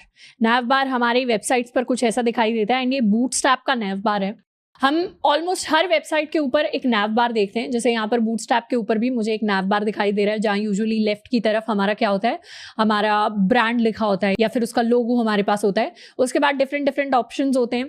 कई वेबसाइट के ऊपर आपको एक सर्च बार भी दिख जाएगा जिसके ऊपर आप कुछ सर्च कर सकते हैं। राइट की तरफ भी कुछ ऑप्शंस होते हैं, जैसे अगर इनकॉग्निटो में जाकर देखें तो अपना कॉलेज की वेबसाइट के ऊपर भी आपको एक नैव बार दिखाई दे जाएगा। तो यहाँ पर यूजुअली लेफ्ट के ऊपर हम अपने ब्रांड का नाम लिखते हैं एंड ये आपको कुछ ऑप्शंस मिल जाएंगे। अब नैव बार को डिजाइन करने के लिए ऑलरेडी बूटस्ट्रैप के अंदर एक टेम्पलेट होता है जो आपको रिस्पॉन्सिव नेविगेशन दे देता है, यानी रिस्पॉन्सिव आपको चीजें दिखती हैं। जैसे एक सैम्पल नैव बार है जिसको आप डिजाइन कर सकते हैं with the help of bootstrap. ये इसका आपको कोड मिल जाएगा। अब ये अपने आप में रिस्पॉन्सिव है। रिस्पॉन्सिव कैसे है, इसको अगर इंस्पेक्ट करें तो जैसे जैसे स्क्रीन का साइज छोटा होगा ये नैव बार क्या हुआ, ये नैव बार यहाँ पे आके कोलैप्स हो गया। अभी एक हैमबर्गर मेन्यू का मुझे आइकन दिखाई दे रहा है, इसको हैमबर्गर मेन्यू कहते हैं। जैसे इस पर क्लिक करेंगे सारे ऑप्शंस वापस आ जाएंगे। तो जैसे ही छोटी स्क्रीन हो जाएगी, यानी आप फोन पर खोलेंगे, आप आईपैड पर खोलेंगे, आप और छोटे स्मार्टफोन्स पर खोलने वाले हैं जब सेम वेबसाइट को, यानी बूटस्ट्रैप वाली वेबसाइट को, तो आपको पूरा का पूरा मेन्यू दिखाई नहीं देगा, आपको ये बटन दिखाई देगा जिसको क्लिक करके इस तरीके से चीजें होंगी। तो जैसे स्क्रीन साइज बड़ा होगा वैसे ही अभी अपने नॉर्मल स्टाइल के अंदर आ जाएगा, which is my this style. तो इस तरीके से रिस्पॉन्सिव नैव बार्स बूटस्ट्रैप की हेल्प से हम बना सकते हैं। तो इनको बनाने के लिए बहुत सारे डिफरेंट कंपोनेंट्स हैं। सबसे पहले तो टेक्स्ट ही डिफाइन कर सकते हैं हम। नैव बार को बनाने के लिए हम नैव टैग का यूज करते हैं जिसके अंदर हम क्लास देते हैं नैव बार। तो हम नैव बार के अंदर दो तरीके से टेक्स्ट को इंक्लूड कर सकते हैं। एक है मेरी लिंक टाइप का टेक्स्ट, यानी यहाँ पर जो मैंने इंक्लूड किया है ये एक एंकर लिंक है, या फिर हम अपनी स्पैन को भी इंक्लूड कर सकते हैं, तो उसे कोई भी क्लास दे सकते हैं। तो इस तरीके से अलग अलग टाइप से हम अपने नैव बार को क्रिएट कर सकते हैं। तो अपनी वेबसाइट के ऊपर हम क्या करने वाले हैं, कंटेनर डिव के ऊपर भी हम एक नैव बार बनाएंगे। इसको कर लेते हैं सेव एंड इसे हम क्लास दे देते हैं, ये वाली class naive bar save. And यहां पर हम एक एंकर टैग बना लेते हैं जिसके अंदर हम कोई भी अपना ब्रांड नेम लिखेंगे एंड यहां पर करते हैं सेव एंड रिफ्रेश। तो ऊपर क्या हुआ, अभी ऊपर एक सिंपल नैव बार क्रिएट हुआ है जिसके अंदर कुछ नहीं है, हमारे एक ब्रांड नेम है जो लेफ्ट की तरफ डिस्प्ले होकर दिखाई देगा। अब हम एंकर टैग जो चाहें तो नैव बार ब्रांड ये क्लास हम इसे दे सकते हैं। इस क्लास को देने के बाद क्या होगा, जैसे ही हम क्लास का नाम सेट करेंगे टू नैव बार ब्रांड, उससे इसकी स्टाइलिंग चेंज हो जाएगी। अभी तो एंकर टैग के ऊपर क्या है, अंडरलाइन भी है, इसका कलर ब्लू है, बट जैसे इसको रिफ्रेश करेंगे अब इसकी स्टाइलिंग चेंज हो गई है to this nav bar brand. यानी अब ये ब्रांड नैव बार के ऊपर किस तरीके से डिस्प्ले होना चाहिए वो वाली बूटस्ट्रैप स्टाइलिंग इसके ऊपर ऐड हो गई है। इसके साथ साथ हम चाहें तो एक इमेज भी ऐड कर सकते हैं, यानी अगर हमें टेक्स्ट नहीं ऐड करना, अपनी कंपनी का लोगो ऐड करना है तो हम उस इमेज को भी ऐड कर सकते हैं। जैसे यहाँ पर इस नैव बार के ऊपर बूटस्ट्रैप ने अपना लोगो ऐड किया है, एंकर टैग के अंदर इमेज को हम इंसर्ट कर सकते हैं। एंड इसके अलावा कई सारी और चीजें होती हैं, जैसे नैव बार के ऊपर अब अगर मुझे डिफरेंट ऑप्शंस को ऐड करना है तो उनको ऐड करने के लिए हम लिस्ट की फॉर्म में भी अपने ऑप्शंस को ऐड कर सकते हैं। यानी मैंने एक अनऑर्डर्ड लिस्ट बनाई नैव बार नैव के नाम से, उसके अंदर पहला आइटम ऐड किया जो कि मेरा होम है, दूसरा आइटम ऐड किया मेरे फीचर्स हो गए, तीसरा आइटम ऐड किया मेरी प्राइसिंग हो गई, चौथा आइटम ऐड किया मेरा डिसेबल्ड वाला ऑप्शन हो गया। बट इसको करने का एक और आसान तरीका है कि हम डिफरेंट एंकर टैग क्रिएट कर लें।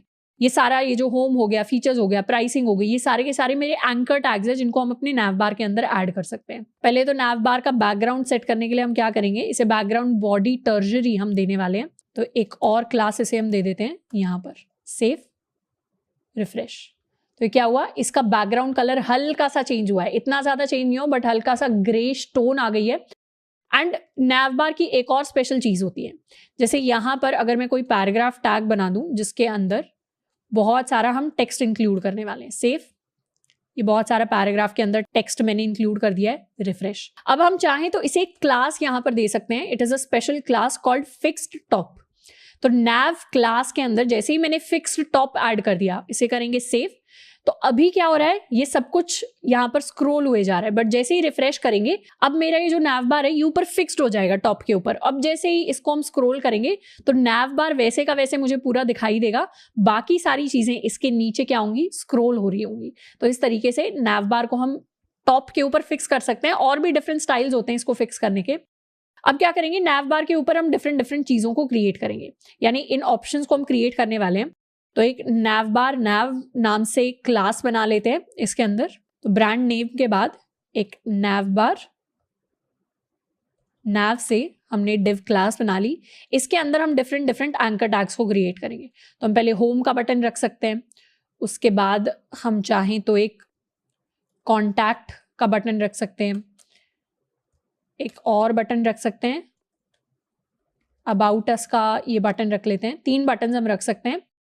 एंड अभी ये एंकर टैग्स की फॉर्म में डिस्प्ले होंगे, यानी 3 बटन्स कुछ इस तरीके से मुझे डिस्प्ले होकर दिखाई देंगे। अब सारे एंकर टैग्स को सेम लाइन पर लाने के लिए हमें क्या करना पड़ेगा, हमारी ये जो नैव बार क्लास है इसके अंदर हमें क्लास देनी पड़ेगी which is naive bar expand LG, यानी लार्ज स्क्रीन के ऊपर अपने नैव बार के ऑप्शंस को हमें एक्सपैंड करना है। तो इस क्लास को यहाँ पर दे देते हैं, सेव एंड नाउ रिफ्रेश। तो इस तरीके से एक सिंगल लाइन के अंदर मेरे एलिमेंट्स आ जाएंगे। अब इंडिविजुअल एंकर टैग को मैं एक क्लास दे सकती हूँ नैव लिंक। नैव लिंक क्लास से क्या होगा, ये लिंक कुछ इस तरीके से डिस्प्ले हो जाएंगे और जो बूटस्ट्रैप की स्टाइलिंग है वो इनके ऊपर आ जाएगी। तो हर एक एंकर टैग को हम क्लास दे देते हैं नैव लिंक एंड इसके साथ साथ href टू हैश। ये कर लेते हैं कॉपी एंड सारे ऑप्शंस के अंदर पेस्ट, सेव एंड रिफ्रेश। तो इस तरीके से मेरे ऑप्शंस अब मुझे दिखाई दे रहे हैं। थोड़ा सा हम जूम इन करें यहां पर, तो जैसे इसके ऊपर हम हवर कर रहे हैं वैसे ही क्या हो रहा है, ये ऑप्शन थोड़ा सा डार्क हो रहा है। ये बाय डिफॉल्ट स्टाइलिंग है नैव लिंक की, कि जैसे ही हवर कर रहे हैं वो एक्टिव होते ही थोड़ा सा डार्कर कलर लेकर आ रहा है। हम चाहे तो इनमें से किसी एक को डिसेबल्ड भी कर सकते हैं। इसे सिंपली मुझे डिसेबल्ड क्लास देनी पड़ेगी, बट अभी के लिए उसकी जरूरत नहीं है। तो ये होम, कॉन्टैक्ट, अबाउट अस, इस तरीके से हम अपने नैव बार के अंदर सेक्शंस बना सकते हैं।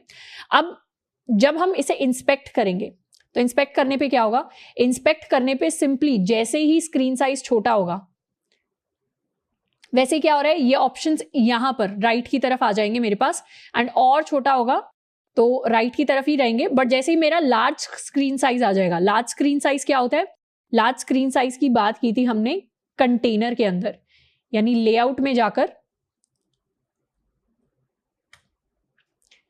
यानी लेआउट के अंदर जाकर जब हम कंटेनर पर जाएंगे तो मेरे स्क्रीन साइजेस यहां पर है। तो अभी हमने क्या दिया है, कंटेनर फ्लूइड दिया है। तो अभी हमारा जो लार्ज स्क्रीन है वो कहां पर डिफाइंड है, 992 पिक्सल्स पर है।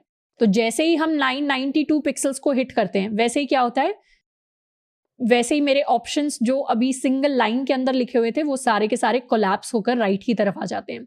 हम चाहते हैं मीडियम पर राइट की तरफ आए तो हम इसको नैव बार एक्सपैंड मीडियम भी लिख सकते हैं। तो नैव बार मीडियम के बाद एक्सपैंड हो जाएगा। तो अब इसे अगर रिफ्रेश करें तो ऑप्शंस छोटे छोटे कब तक रहेंगे, जब तक मीडियम साइज हिट नहीं होता। मीडियम साइज क्या है, मीडियम साइज है 768 पिक्सल्स। तो जैसे ही 768 पिक्सल्स आएगा ये कोलैप्स हो जाएंगे, 768 पिक्सल्स तक कोलैप्स रहेंगे।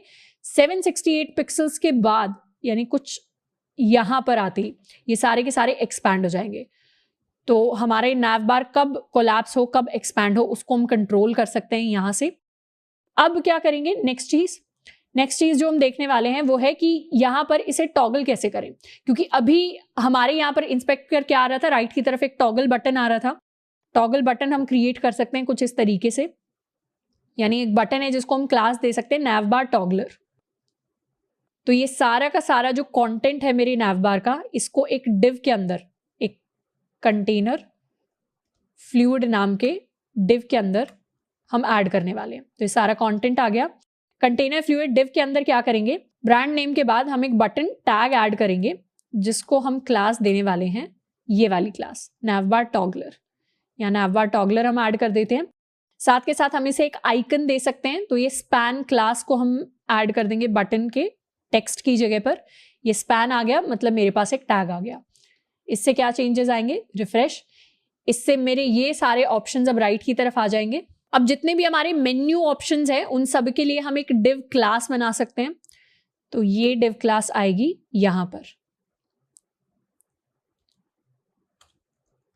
मेन्यू ऑप्शंस के अंदर हमने क्लास को नाम दिया है कोलैप्स एंड navbar कोलैप्स। इससे कोलैप्सेबल मेन्यू बन जाएगा। कोलैप्सेबल मेन्यू यानी जो छोटे स्क्रीन साइज पर छोटे साइज में आ जाता है, एंड इसको हमने एक आईडी भी दे दी है, navbar nav alt markup।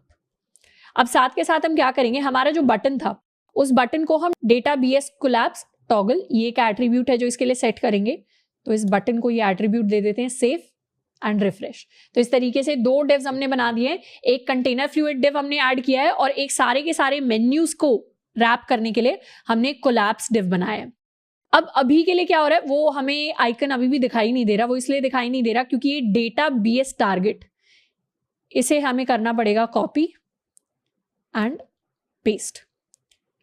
इसे कर लेते हैं सेव एंड रिफ्रेश।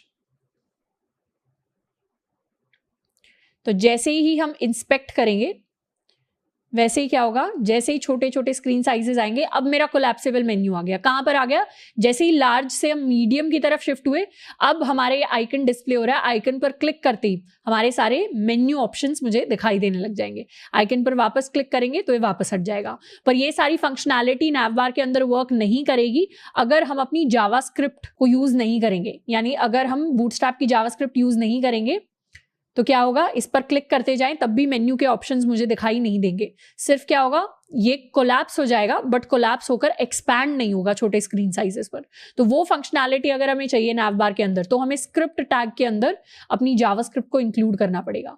अब अगर रिफ्रेश करें तो अब मेरे ऑप्शंस मुझे दिखाई देंगे। तो इस तरीके से एक कोलैप्सेबल एक्सपैंडेबल navbar हम क्रिएट कर सकते हैं with the help of bootstrap. तो कुछ नहीं किया हमने, यहाँ वाली जो चीजें थी उन्हीं को थोड़ा थोड़ा समझा, उन्हीं के ऊपर थोड़ा सा हमने वर्कआउट किया है। अब हम चाहें तो और ऑप्शंस ऐड कर सकते हैं navbar के अंदर। हम चाहें तो ड्रॉप डाउन्स को ऐड कर सकते हैं, ये ड्रॉप डाउन भी वर्क करते हैं with the help of JavaScript. हम चाहें तो डिफरेंट फॉर्म्स भी क्रिएट कर सकते हैं।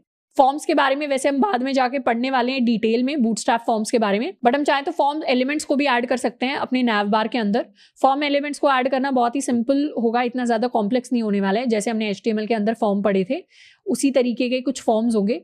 जैसे यहाँ चाहें तो एक हम फॉर्म बना सकते हैं, navbar के अंदर आ जाते हैं इस डिव के बाद। यहाँ पर हम चाहें तो एक फॉर्म बना सकते हैं, फॉर्म के अंदर एक इनपुट एलिमेंट ऐड कर सकते हैं। लेट्स सपोज इनपुट ऐड कर दिया। अभी के लिए आर्या लेबल हटा देते हैं। ये जो आर्या लेबल्स होते हैं बेसिकली स्क्रीन रीडर्स के लिए होते हैं, तो स्क्रीन रीडर्स के बारे में हमने ऑलरेडी बात की है, तो आप चाहें तो इन्हें इंक्लूड भी कर सकते हैं। एंड हम एक सर्च बटन ऐड कर देते हैं, सेव एंड इसे कर देंगे रिफ्रेश। तो यहाँ क्या हुआ, ये सर्च आ गया, ये सर्च बटन आ गया। अब ये इस तरीके से इसलिए दिखाई दे रहा है क्योंकि फॉर्म को हमने स्टाइलिंग नहीं दी।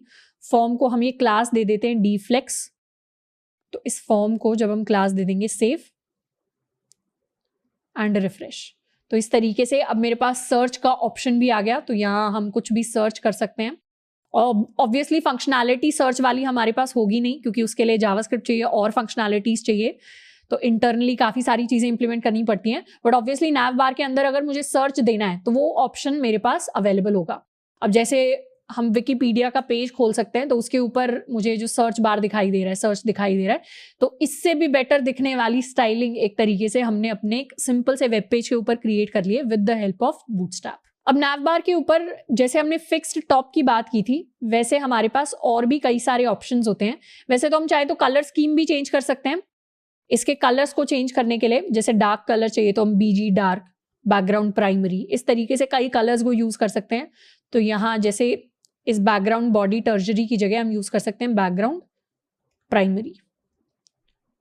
तो मेरे पास ब्लू बैकग्राउंड आ जाएगा मेरे navbar के लिए। और डेटा BS थीम अगर हम कॉपी कर लें, यानी यहाँ पर अगर मैंने ऐड कर दिया डेटा BS थीम, तो इस तरीके से एक थीम में चीजें आ जाएंगी। तो थीम डार्क सेट करने से क्या होगा, हमारा जो टेक्स्ट है वो थोड़ा लाइट कलर में आ जाएगा। तो ब्लैक की जगह अब मेरा टेक्स्ट मुझे व्हाइटिश और ग्रेइश कलर्स में दिखाई दे रहा है।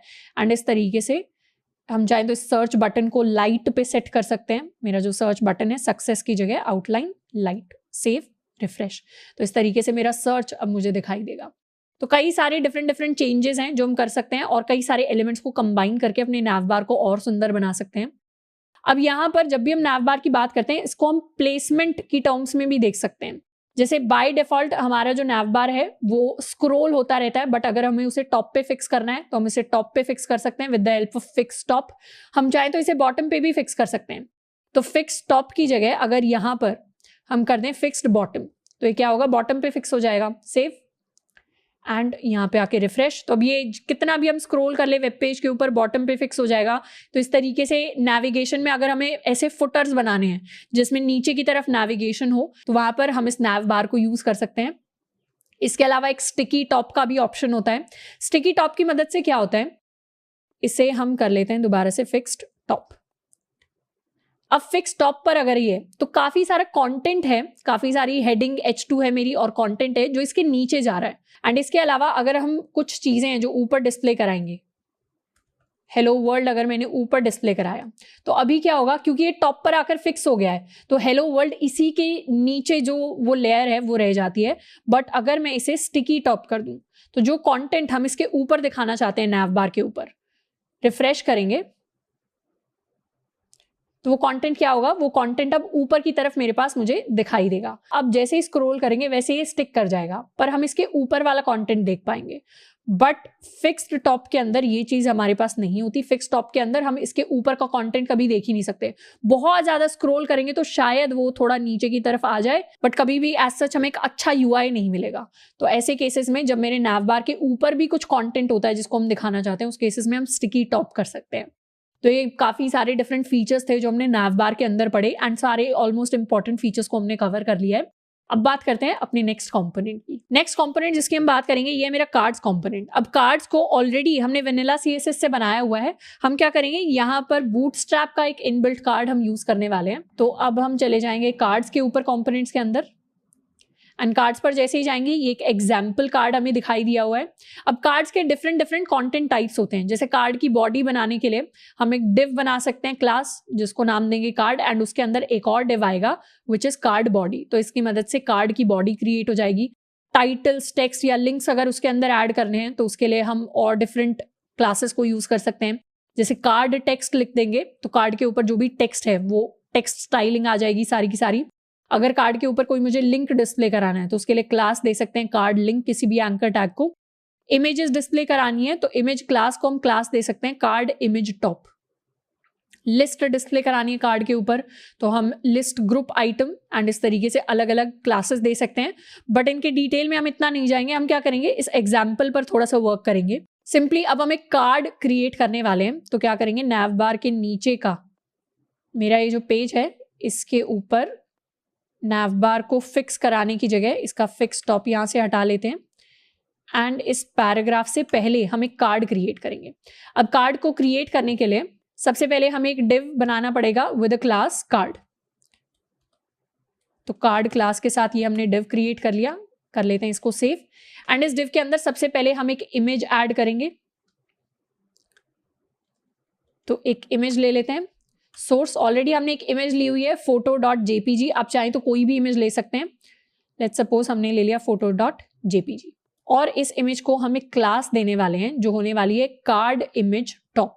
यानी कार्ड के ऊपर ऐसी इमेज जो टॉप के ऊपर जाए वो स्टाइलिंग इसके ऊपर ऐड हो जाएगी। इसको कर लेते हैं सेव। अब कार्ड को हमने सिर्फ इतना बनाया जिसके अंदर सिर्फ इमेज है, तो मेरा पेज कुछ ऐसा दिखाई देगा जिसके ऊपर ये मेरा कार्ड आ रहा है। अब इसे और स्टाइलिंग देने के लिए मुझे क्या करना पड़ेगा, कार्ड बॉडी का एक डिव बना लेते हैं।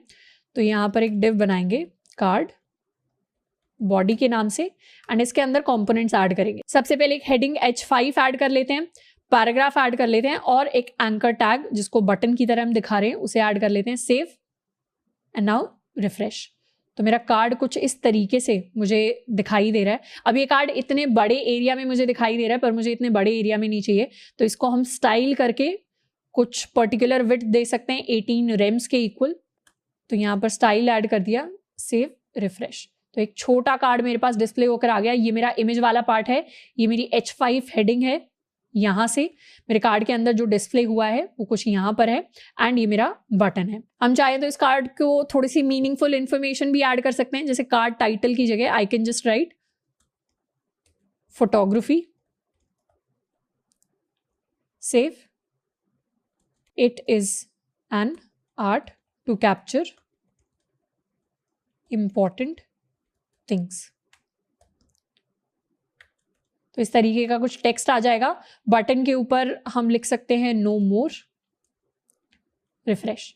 तो इस तरीके से ये मेरा एक कार्ड बन गया। फोटोग्राफी के बारे में बात हो रही है क्योंकि इमेज वैसी लगाई हुई है, कुछ उसका डिस्क्रिप्शन लिख दिया एंड नो मोर। इस बटन से हम क्या कर सकते हैं, इसको किसी और पेज की तरफ या किसी और वेबसाइट की तरफ रीडायरेक्ट कर सकते हैं। तो इस तरीके से सुंदर से दिखने वाले कार्ड को हम क्रिएट कर सकते हैं। यहाँ पर कई ऐसी स्टाइलिंग प्रॉपर्टीज है जिनको हमें खुद से नहीं ऐड करना पड़ा, जैसे पैडिंग हमें नहीं ऐड करनी पड़ी, मार्जिन नहीं ऐड करनी पड़ी, बैकग्राउंड कलर नहीं सेट करना पड़ा। तो बहुत सारी चीजें हैं जो बूटस्ट्रैप ने हमारे लिए आसान कर दी। तो इस तरीके से अगर हमें कार्ड्स बनाने हैं किसी वेबसाइट के ऊपर तो उनको भी हम बूटस्ट्रैप की हेल्प से क्रिएट कर सकते हैं। नेक्स्ट हम बात करने वाले हैं बूटस्ट्रैप के अंदर लेआउट्स में ग्रिड लेआउट की। तो बूटस्ट्रैप का जो ग्रिड सिस्टम होता है वो बहुत ही पावरफुल है एंड ये फ्लेक्सबॉक्स बेस्ड ग्रिड सिस्टम है। यानी फ्लेक्सबॉक्स के अंदर काफी सारी प्रॉपर्टीज थी। फ्लेक्सबॉक्स का काम क्या होता था कि एलिमेंट्स को जितनी स्पेस दी गई है, जिस तरीके से वो डिस्प्ले होते हैं, वो डिस्प्ले चेंज हो जाएगा डिपेंडिंग अपॉन स्क्रीन साइज। वैसा सा ही कुछ सिमिलर चीज हमारे लिए ग्रिड सिस्टम करता है बूटस्ट्रैप के अंदर। जैसे अगर हमने 3 कॉलम्स बनाए हैं या फिर अगर हम थोड़ा सा स्क्रॉल डाउन करें तो इस तरीके से अगर हमने ये कुछ लेआउट क्रिएट किया है तो रिस्पॉन्सिवनेस की टर्म्स में अगर स्क्रीन साइज छोटा होगा तो मेरे पास ये लेआउट भी चेंज होगा। यानी जैसे जैसे स्क्रीन साइज छोटा हो रहा है वैसे वैसे लेआउट में क्या हुआ, एक पर्टिकुलर स्क्रीन साइज पर अब तीनों जो डिव्स थे, तीनों जो मेरे बॉक्सेस थे, उनको पूरी की पूरी विड्थ मिल रही है। और जैसे ही इसे हम थोड़ा सा बड़ा कर देंगे वैसे ही लेआउट चेंज होकर कुछ ऐसा बन जाएगा। तो जो लेआउट है वो चेंज होता रहता है डिपेंडिंग अपॉन स्क्रीन साइज। तो कैसे लेआउट में मेरे एलिमेंट्स किस तरीके से डिस्प्ले होकर मुझे दिखाई देंगे वो हम ग्रिड सिस्टम की हेल्प से कंट्रोल कर सकते हैं। अब ग्रिड सिस्टम के अंदर एक पर्टिकुलर रूल होता है जिसके ऊपर पूरा ग्रिड सिस्टम वर्क करता है और वो रूल कहता है कि हमारा जो भी रो है वो 12 कॉलम सिस्टम पर वर्क करती है। मतलब बाय डिफॉल्ट जब भी हम बूटस्ट्रैप के अंदर ग्रिड बनाते हैं तो उसमें जो भी रो होगी वो रो इक्वली 12 यूनिट्स के अंदर डिवाइडेड है। इस तरीके से हमारे 1 2 3 4 5 6 7 8 9 10 11 एंड 12, तो 12 इक्वल यूनिट्स के अंदर कोई भी मेरी रो है जो डिवाइडेड होती है। अब हम चाहें तो अपने जितने भी एलिमेंट्स होते हैं मेरे ग्रिड सिस्टम के अंदर, तो ये 12 कॉलम सिस्टम है। यानी ये मेरा फर्स्ट कॉलम हो गया, सेकंड कॉलम हो गया, थर्ड कॉलम हो गया, फोर्थ कॉलम हो गया। इन यूनिट्स को हम कॉलम की फॉर्म में डिवाइड कर सकते हैं। तो अगर हम किसी भी रो के अंदर मान लेते हैं 2 डिव्स बनाते हैं और दोनों डिव्स को हम इक्वल स्पेस देना चाहते हैं तो मैं कह सकती हूँ 1 2 3 4 5 6। तो मेरा जो फर्स्ट डिव है वो 6 यूनिट्स की स्पेस लेगा एंड मेरा जो सेकंड डिव है वो भी 6 यूनिट्स की स्पेस लेगा। तो अगर हम 2 डिव्स को 50-50 स्पेस देते हैं तो इसका मतलब ये होता है कि एक डिव 6 यूनिट्स की स्पेस ले रहा है, दूसरा डिव भी 6 यूनिट्स की स्पेस ले रहा है। तो जो भी मेरा ग्रिड लेआउट है, ग्रिड सिस्टम है, वो 12 कॉलम्स के ऊपर वर्क करता है, 12 इक्वली स्पेस्ड कॉलम्स के ऊपर। तो अपनी कोई भी ग्रिड क्रिएट करने के लिए मुझे क्या करना पड़ता है, सबसे पहले ग्रिड को बनाने के लिए हमें एक कंटेनर क्लास की हमेशा जरूरत होगी। बिना कंटेनर क्लास के हम ग्रिड को क्रिएट कर ही नहीं सकते। इसीलिए हम सबसे पहले अपने इस पेज को कंप्लीटली एम्प्टी कर लेते हैं ग्रिड्स को समझने के लिए।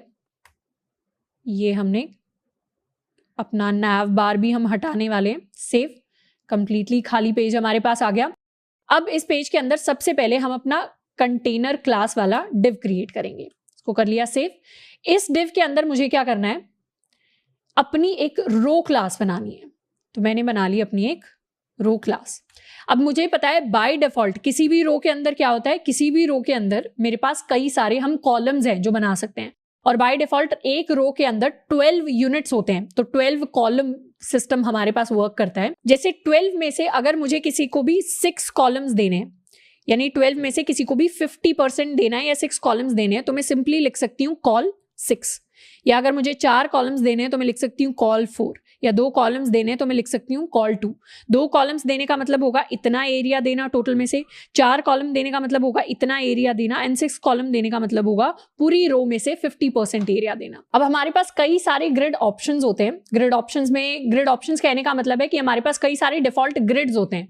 डिफॉल्ट ग्रिड्स यानी डिफॉल्ट कैटेगरीज, टियर्स, यानी हमारे पास एक स्पेसिफाइड साइज है जिसको हम एक्स्ट्रा स्मॉल कहते हैं, एक को हम स्मॉल कहते हैं, एक को मीडियम कहते हैं, एक को लार्ज कहते हैं, एक्स्ट्रा लार्ज, एक्स्ट्रा लार्ज, इस तरीके से कई सारे डिफरेंट ऑप्शंस हमारे पास अवेलेबल होते हैं। अब इन ग्रिड ऑप्शन से पहले हमें समझना पड़ेगा अपने ग्रिड सिस्टम को, which is our basic layout. Basic layout के अंदर हमने ऑलरेडी देख लिया कि अगर हमारे पास 12 यूनिट्स की स्पेस है तो उसको कॉलम्स के अंदर डिवाइड करने के लिए सबसे आसान तरीका होगा डिवाइड करने का कि हम लिख दें सिंपली कॉलम।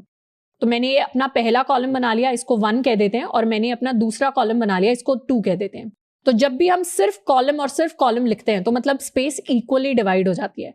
इसको कर लेते हैं सेव एंड यहाँ पे करते हैं रिफ्रेश। तो अभी क्या हुआ, यहाँ 1 आ गया एंड यहाँ पर मेरे पास इसे कर देते हैं 2, ये मेरे पास 2 आ गया।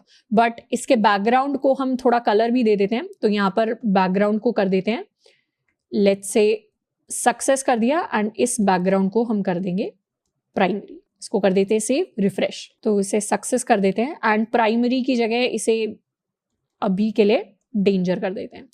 तो ग्रीन एंड रेड का मिक्सचर आ जाएगा। ये मेरे पास 12 जो यूनिट्स थे उसमें से 50% यूनिट्स मेरे 1 ने ले लिए एंड 50% यूनिट्स मेरे 2 ने ले लिए। तो जब भी हम कॉलम लिखते हैं उससे क्या होता है, इक्वली मेरे यूनिट्स डिवाइड हो जाते हैं। मैं चाहूं तो एक और रो को क्रिएट कर सकती हूँ थोड़ा से स्पेस के साथ। तो एक और रो में, नेक्स्ट रो में हम क्या करेंगे, 3 डिव्स को बना देंगे। इसको नाम दे देते हैं 3 एंड इसे हम कलर दे देते हैं सक्सेस, सेव रिफ्रेश। तो ये क्या हुआ, तीनों डिव्स को इक्वली मेरे यूनिट्स डिवाइड अप होकर मिल गए। इसे 4 यूनिट्स मिले हैं, इस 2 को 4 यूनिट्स मिले हैं और इस 3 को भी 4 यूनिट्स मिले हैं। तो ये तो एक तरीका है कि ऑटोमेटिकली अपने आप मेरे कॉलम्स को यूनिट डिवाइड अप हो जाए। सेकंड तरीका होता है कि मैं इनको कुछ नंबर्स दे दूं। अब नंबर्स के अंदर हम चाहें तो फर्स्ट वाले को कॉलम 6 दे दें तो कोई चेंज नहीं आएगा, सेव करेंगे रिफ्रेश करेंगे इसी तरीके से रहेंगे। पर अगर हम इसे दे दें 4 एंड 2 तो उससे क्या होगा, सक्सेस को 4 यूनिट्स मिलेंगे, डेंजर को 2 यूनिट्स मिलेंगे, रिफ्रेश करेंगे इसे 4 मिले, इसे 2 मिले, बाकी के जो यूनिट्स बच गए वो खाली स्पेस में चले जाएंगे। बट हम चाहें तो इसे अगर हमने 4 दिया है तो सेकंड वाले को हम 8 यूनिट्स भी दे सकते हैं। तो ये 4-8 का डिवीजन मेरे पास होकर आ जाएगा। सेम चीज हम चाहें तो सेकंड रो के अंदर इंप्लीमेंट कर सकते हैं। यहाँ पर कॉलम को मैंने 2 यूनिट्स दे दिए, सेकंड कॉलम को मैंने 8 यूनिट्स दे दिए, थर्ड कॉलम को मैंने दोबारा से 2 यूनिट्स दे दिए, सेव रिफ्रेश। तो इसे 2 मिले हैं, थर्ड वाले को 2 मिले हैं एंड सेकंड वाले को मेरे पास 8 यूनिट्स मिले हैं। अब अभी जो हमने रोज को इंप्लीमेंट किया है इनको अगर हम इंस्पेक्ट करें और हर साइज में अगर इनको देखें तो हर साइज में क्या होगा, सेम यूनिट्स फॉलो हो रहे होंगे। मतलब फर्स्ट रो के अंदर 2 को 8 यूनिट ही मिलेंगे, सेकंड कॉलम को एंड फर्स्ट कॉलम को 4 यूनिट्स ही मिलेंगे।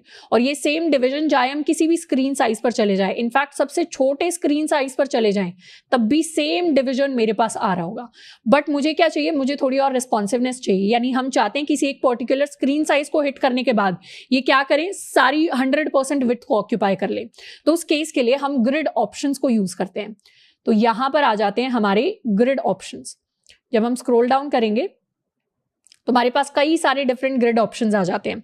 अब ग्रिड ऑप्शन कहने का मतलब क्या होता है, अब इस चीज को और डिटेल में समझने के लिए हमें समझना पड़ेगा अपने ग्रिड ऑप्शंस को। यानी ग्रिड ऑप्शंस की हेल्प से हम अपने लेआउट को रिस्पॉन्सिव बना सकते हैं। अब अभी तक हमने कौन सी क्लास को यूज किया है, जैसे हमने कॉलम 6 को यूज किया है तो कॉलम कहां पर डिफाइंड है, सिर्फ कॉलम क्लास हमारे एक्स्ट्रा स्मॉल के लिए डिसाइडेड है। तो कॉलम 6 लिखने का मतलब है कि एक्स्ट्रा स्मॉल या उससे बड़े स्क्रीन साइजेस के लिए ये वाला लेआउट एप्लीकेबल होगा। तो मतलब किसी भी डिव को अगर हमने कॉलम 6 दे दिया तो एक्स्ट्रा स्मॉल मतलब सबसे छोटे स्क्रीन साइज से लेकर सबसे बड़े स्क्रीन साइज तक उसके पास हमेशा 50% यानी 6 यूनिट्स वो ऑक्यूपाई करेगा। लेकिन वहीं पर अगर मैंने लिख दिया कॉलम मीडियम 6 तो इसका मतलब है कि मीडियम स्क्रीन साइज और उससे बड़े स्क्रीन साइजेस के लिए वो 6 यूनिट्स को ऑक्यूपाई करेगा। उससे छोटे के लिए क्या करेगा, उससे छोटे के लिए 100% को ऑक्यूपाई करेगा। जैसे यहाँ पर कॉलम मीडियम लिखने का मतलब है कि 768 पिक्सल्स और उससे बड़े स्क्रीन साइजेस के लिए 50% विड्थ को ऑक्यूपाई करेगा, एंड छोटे स्क्रीन साइजेस के लिए क्या करेगा, 100% विड्थ को ऑक्यूपाई करेगा। पर ग्रिड सिस्टम में बेसिक चीजें जो हमें याद रखनी है वो यही याद रखनी है कि ग्रिड सिस्टम के अंदर रिस्पॉन्सिवनेस को ऐड करने के लिए हमारे पास ग्रिड ऑप्शंस होते हैं, हमारे पास फिक्स्ड स्क्रीन साइजेस होते हैं। हम चाहें तो किसी पर्टिकुलर स्क्रीन साइज पर किसी भी डिव को एक पर्टिकुलर विड्थ दे सकते हैं, और हमेशा एक रो के अंदर 12 यूनिट्स की विड्थ होती है, उसी को डिवाइड करने का खेल है कि कितने स्क्रीन साइज के ऊपर आप कितनी विड्थ देते हैं। तो अगर हम चाहें तो हमारी ये जो ग्रिड बनी है, सेकंड वाली जो ग्रिड है, इसको हम सेट कर सकते हैं to grid medium 2, grid medium 8 and grid medium 2। इसको कहने का मतलब यह है कि जब तक मीडियम हिट नहीं होता तब तक हर एक इंडिविजुअल कॉलम 100% विड्थ लेगा। जैसे ही मीडियम स्क्रीन साइज आ जाएगा तो वो क्या करेगा, 2 यूनिट्स ले लेगा, ये 8 यूनिट्स ले लेगा, ये 2 यूनिट्स ले लेगा, मतलब सारे के सारे सिंगल रो के अंदर आ जाएंगे। इसको कर लेते हैं सेव एंड रिफ्रेश। अब अगर इसे इंस्पेक्ट करेंगे तो जब तक मीडियम हिट नहीं होता तब तक ये जो सेकंड रो है ये इतनी ही, मतलब सिंगल रो के अंदर आएगी, पर जैसे ही हम मीडियम को हिट कर लेंगे ये 3 डिफरेंट रोज के अंदर डिवाइड अप हो जाएगी। वैसे ही सेम चीज हम यहां पर कर सकते हैं, इसे कर लेंगे टू एक्स्ट्रा लार्ज 8। अब जब तक एक्स्ट्रा लार्ज स्क्रीन साइज है तब तक ये क्या करेगा, तब तक तो हमारे लेआउट को फॉलो करेगा, वरना बाकी केसेस में 100% विड्थ को ऑक्यूपाई करेगा। तो जैसे ही हम एक्स्ट्रा लार्ज स्क्रीन साइज पर आ जाएंगे, यानी इस स्क्रीन साइज पर आ जाएंगे, वैसे ही क्या करेगा, हमारे लेआउट को फॉलो करेगा, एंड उससे छोटे स्क्रीन साइज के लिए लेआउट को फॉलो नहीं करेगा, हर कॉलम 100% विड्थ को ऑक्यूपाई करेगा। तो इस तरीके से हम अपने ग्रिड सिस्टम को और ज्यादा रिस्पॉन्सिवनेस बना सकते हैं with the different screen sizes. अब एक और चीज हम ट्राई कर सकते हैं, हम क्या करेंगे, कुछ डिफरेंट रोज को क्रिएट करेंगे, यानी इसको यहां पर एक और हम रो क्रिएट करते हैं, इसके अंदर कई सारे हम कॉलम्स बनाएंगे। कॉलम के अंदर हम बहुत सारा टेक्स्ट लिख सकते हैं। लेट्स सपोज ये रैंडम टेक्स्ट हमने लिख लिया है, एक और कॉलम बना लेते हैं, इसके अंदर भी सेम टेक्स्ट हम लिखने वाले हैं, एंड इसी तरीके से एक और कॉलम बना लेंगे with same text. Save and refresh. अभी क्या हो रहा है, तीनों कॉलम्स को इक्वल यूनिट की स्पेस डिवाइडेड है। हम चाहें तो इन्हें कुछ कलर भी दे सकते हैं। लेट्स सपोज हमने इसको दिया बैकग्राउंड सक्सेस, इसे हमने दे दिया बैकग्राउंड वार्निंग, एंड इसे भी दे दिया हमने बैकग्राउंड सक्सेस। Save refresh. तो ये 3 कॉलम्स मेरे पास हैं जो इक्वल स्पेस ले रहे हैं। अब हम कुछ इस तरीके की स्पेसिंग देना चाहते हैं कि जब हम इसे इंस्पेक्ट करें तो ये जो हमारी थर्ड रो है, अभी इसके अंदर क्या हो रहा है, तीनों को इक्वली स्पेस डिवाइड अप होके मिल रही है। हम चाहते हैं कि जब छोटे स्क्रीन साइज हों, यानी एक्स्ट्रा स्मॉल से लेकर मीडियम तक, तो इसमें तो सबको 100% विड्थ मिले, यानी सबको मिले, यानी सबको अपने 12 यूनिट्स मिले।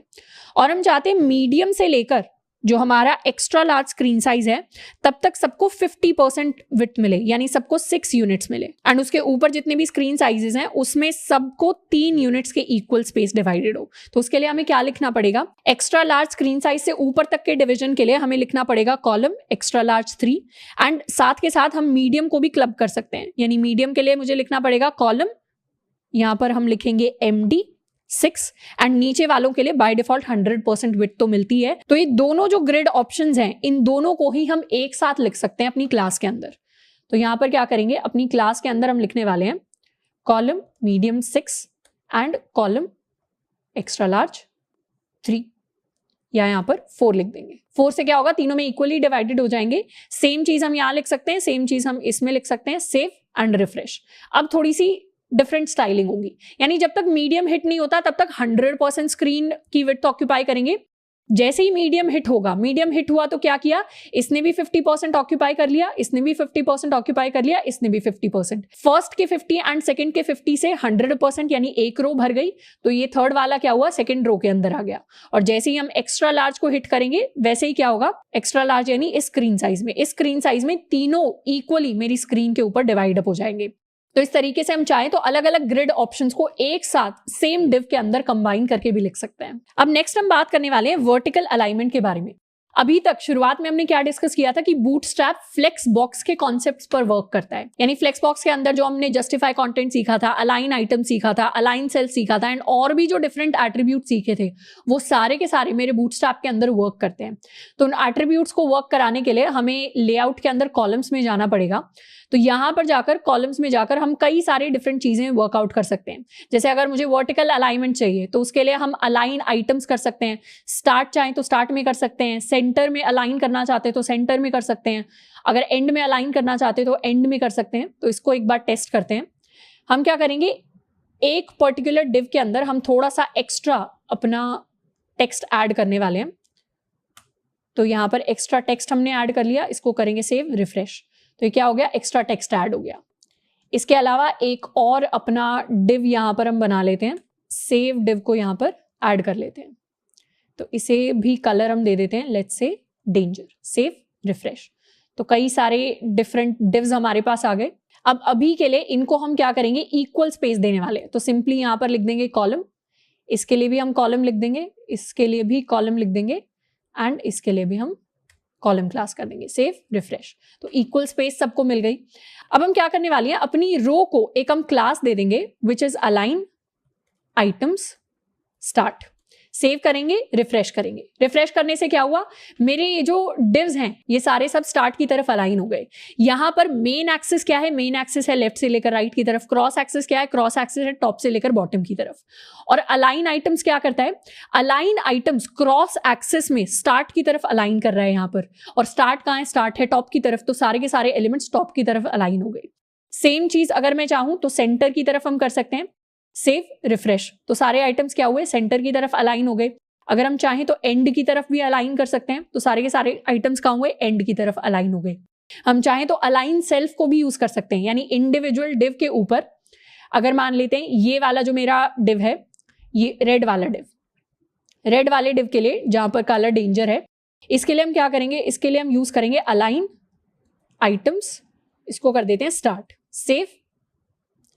ये आइटम्स नहीं, यहां पर होगा अलाइन सेल्फ, सेव, रिफ्रेश। तो क्या हुआ, बाकी सारे तो एंड की तरफ अलाइंड हैं क्योंकि अलाइन आइटम्स एंड किया है। इसको अलाइन सेल्फ स्टार्ट किया है तो रेड वाला कहां पर गया, स्टार्ट की तरफ चला गया। तो इस तरीके से फ्लेक्स बॉक्स के जस्टिफाई कंटेंट जैसे और भी डिफरेंट जो एट्रीब्यूट्स हैं उनको हम वर्कआउट कर सकते हैं क्योंकि उनके लिए डिफरेंट डिफरेंट क्लासेस अवेलेबल है। तो ऐसे हम वर्टिकल अलाइनमेंट भी सेट कर सकते हैं अपने ग्रिड्स के लिए। नेक्स्ट हम डिस्कस करने वाले हैं बूटस्ट्रैप के अंदर एक और इंपॉर्टेंट कंपोनेंट को जो होते हैं हमारे फॉर्म्स। अब फॉर्म्स के अंदर कई सारी डिफरेंट चीजें हैं जिनको हम डिस्कस कर सकते हैं, पर हम उतना ज्यादा एक्सटेंसिवली डिस्कस नहीं करेंगे। हम इंपॉर्टेंट चीजों की बात करने वाले हैं, जैसे हमारे फॉर्म कंट्रोल्स हो गए, सिलेक्ट हो गए, चेकबॉक्स एंड रेडियो हो गए, या फिर हमारे फॉर्म का प्रॉपर जो लेआउट होता है वो हो गया। सबसे पहले बात करते हैं फॉर्म कंट्रोल्स की। अब जब भी हम फॉर्म्स की बात करते हैं उसमें कई सारे डिफरेंट ऑप्शंस हमारे पास अवेलेबल हैं। हम वैलिडेशन देख सकते हैं, रेंज देख सकते हैं, सिलेक्ट देख सकते हैं, layout, input groups, checks, radios, कई सारी चीजें देख सकते हैं। और ये हमारा एक बेसिक फॉर्म है जिसको क्रिएट किया गया है with the help of bootstrap. तो इसका कोड कुछ इस तरीके से हमारे पास अवेलेबल होगा। अब जब भी हम फॉर्म को क्रिएट करते हैं तो फॉर्म कंट्रोल हमारे पास होते हैं, मतलब डिफरेंट, जैसे इनपुट एलिमेंट कैसे क्रिएट करना है, टेक्स्ट एरिया कैसे क्रिएट करना है, और एक अपग्रेडेड इनपुट बॉक्स या अपग्रेडेड रेडियो बटन्स, उन सबको हम देखने वाले हैं फॉर्म्स के अंदर, यानी जिनके अंदर ऑलरेडी स्टाइल ऐड हो रखा है। तो सबसे पहले एक बेसिक एग्जांपल की बात करते हैं, यानी कि हम टेक्स्ट को कैसे ऐड कर सकते हैं।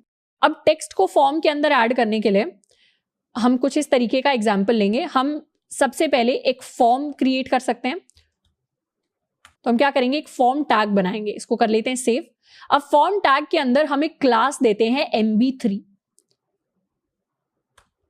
इस क्लास को देने का मतलब है मार्जिन बॉटम 3। तो एक डिफॉल्ट मार्जिन है जिसके बारे में हम यूटिलिटीज में जाकर पढ़ सकते हैं। इसकी मदद से क्या होगा, जो भी मेरा फॉर्म क्रिएट होगा उसके अंदर कोई स्पेसिफिक स्टाइलिंग पहले से ऐड होकर आएगी। तो इसके अंदर हम एक लेबल एंड एक इनपुट क्रिएट करेंगे। सबसे पहले फॉर्म के अंदर एक लेबल बना लेते हैं। लेबल को हम लिख देते हैं ईमेल, एंड साथ के साथ हम एक इनपुट क्रिएट करेंगे जिसका टाइप होगा टेक्स्ट। तो इसके अंदर एक प्लेस होल्डर ऐड कर सकते हैं, ईमेल, सेव। अब इसको साथ के साथ कुछ क्लासेस दे देते हैं। क्लास हम इसको देंगे फॉर्म कंट्रोल, यानी इनपुट को हम क्लास देने वाले हैं फॉर्म कंट्रोल, एंड लेबल को हम क्लास देने वाले हैं फॉर्म लेबल। तो इसको हमने क्लास दे दी फॉर्म लेबल। इन दोनों को कर लेते हैं सेव एंड रिफ्रेश। तो मेरा फॉर्म कैसा क्रिएट हुआ, ये मेरा फॉर्म आ गया जिसमें ईमेल मेरा लेबल है एंड यहां पर आकर हम अपनी ईमेल को टाइप कर सकते हैं। अभी ये जो लेबल है इस इनपुट के साथ कनेक्टेड नहीं है। कनेक्ट करने के लिए मुझे क्या करना पड़ेगा, दोनों की आईडी को सेम करना पड़ेगा। तो यहां पर एक आईडी ऐड कर देते हैं, ID is equal to email and इसे कर देते हैं फॉर ईमेल, सेव एंड अब हो गया रिफ्रेश। तो जैसे इस पर क्लिक करेंगे वैसे ये हाईलाइट हो जाएगा। यहां पर आकर hello@ अपना college.in, इस तरीके से हम अपनी कोई भी ईमेल जो है उसको ऐड कर सकते हैं। अब यहाँ पर ऑलरेडी एक स्पेसिफिक स्टाइलिंग जो है हमारे लिए ऐड हो गई है। जैसे स्टाइल में क्या है, जैसे ये एक्टिव हो जाता है मेरा इनपुट एरिया, वैसे ही क्या है यहाँ पर हाईलाइट हो जाता है, ब्लू कलर से हाईलाइटेड है। तो काफी सुंदर सा स्टाइलिंग फॉर्म्स के लिए ऑलरेडी एडेड है। तो जब भी हम फॉर्म के अंदर लेबल को क्रिएट करेंगे उसको क्लास देंगे फॉर्म लेबल, एंड जब भी इनपुट को क्रिएट करेंगे उसको हम क्लास दे देंगे फॉर्म कंट्रोल। अब जैसे हमने ईमेल को ऐड किया वैसे हम एक और लेबल और इनपुट ऐड कर सकते हैं अपने पासवर्ड के लिए। तो इसको कर देते हैं फॉर पासवर्ड एंड इसका आईडी भी कर देते हैं पासवर्ड। यहाँ पर लिख देंगे पासवर्ड, टाइप में भी हम सेम चीज़ लिख देंगे which is my password, and place holder में भी पासवर्ड, सेव एंड यहाँ पर कर देंगे रिफ्रेश। तो एक मेरे पास ईमेल हो गया, एक मेरे पास ये पासवर्ड हो गया। अब इस फॉर्म के अंदर हम चाहें तो और इनपुट्स भी ऐड कर सकते हैं। अब बात करते हैं कि मेरी इस क्लास MB3 का क्या मतलब था। जब भी हम अपने बूटस्ट्रैप के अंदर यूटिलिटीज पर जाते हैं तो यूटिलिटीज में स्पेसिंग के अंदर जाकर हम अपनी मार्जिन एंड पैडिंग की यूटिलिटीज को यूज कर सकते हैं। तो कई सारी नोटेशन है जिनको हम यूज कर सकते हैं। अगर मुझे कहीं भी मार्जिन सेट करनी है तो हम M को यूज कर सकते हैं, पैडिंग सेट करनी है तो P को यूज कर सकते हैं, एंड उसके साथ मान लेते हैं मुझे मार्जिन बॉटम सेट करनी है तो MB को अगर कंबाइन कर देंगे तो मार्जिन बॉटम हो जाएगा, PB को कंबाइन कर देंगे तो पैडिंग बॉटम हो जाएगा। एंड फिर हम साइजेस डिफाइन कर सकते हैं।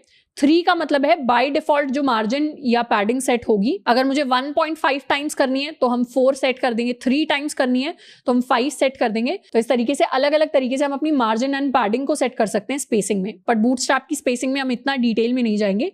बेसिकली अपने फॉर्म को हमने MB3 क्लास दे दी है ताकि स्पेसिंग थोड़ा सा ठीक सेट रहे। अब हम चाहें तो फॉर्म इनपुट्स को साइज में बड़ा या छोटा भी कर सकते हैं। जैसे फॉर्म कंट्रोल LG से मेरा जो इनपुट बॉक्स होगा वो साइज में बड़ा हो जाएगा, लार्ज हो जाएगा। हम चाहें तो इसे स्मॉल भी कर सकते हैं। यहाँ पर एक और लेबल से हम इनपुट करा सकते हैं, लेट्स सपोज अपना एड्रेस। तो फॉर एड्रेस, यहाँ पर भी ID कर लेते हैं एड्रेस, ये भी कर लेते हैं एड्रेस एंड इसको भी एड्रेस। तो अभी क्या है, ये मेरे पास मेरा एड्रेस आ गया है, बट हम चाहते हैं कि ये वाला जो इनपुट हो ये थोड़ा सा साइज में बड़ा हो। तो साइज में बड़ा करने के लिए इसकी जो क्लास है फॉर्म कंट्रोल, उसकी जगह कर देंगे इसको form control large, save refresh. तो अभी क्या हुआ, साइज में थोड़ा सा बड़ा होकर मेरे पास आया है। यहीं पर इसे अगर हमने स्मॉल कर दिया होता तो इस साइज में स्मॉल होकर हमारे पास आता। इसका टाइप यहाँ पर कर देते हैं हम text, save and now refresh.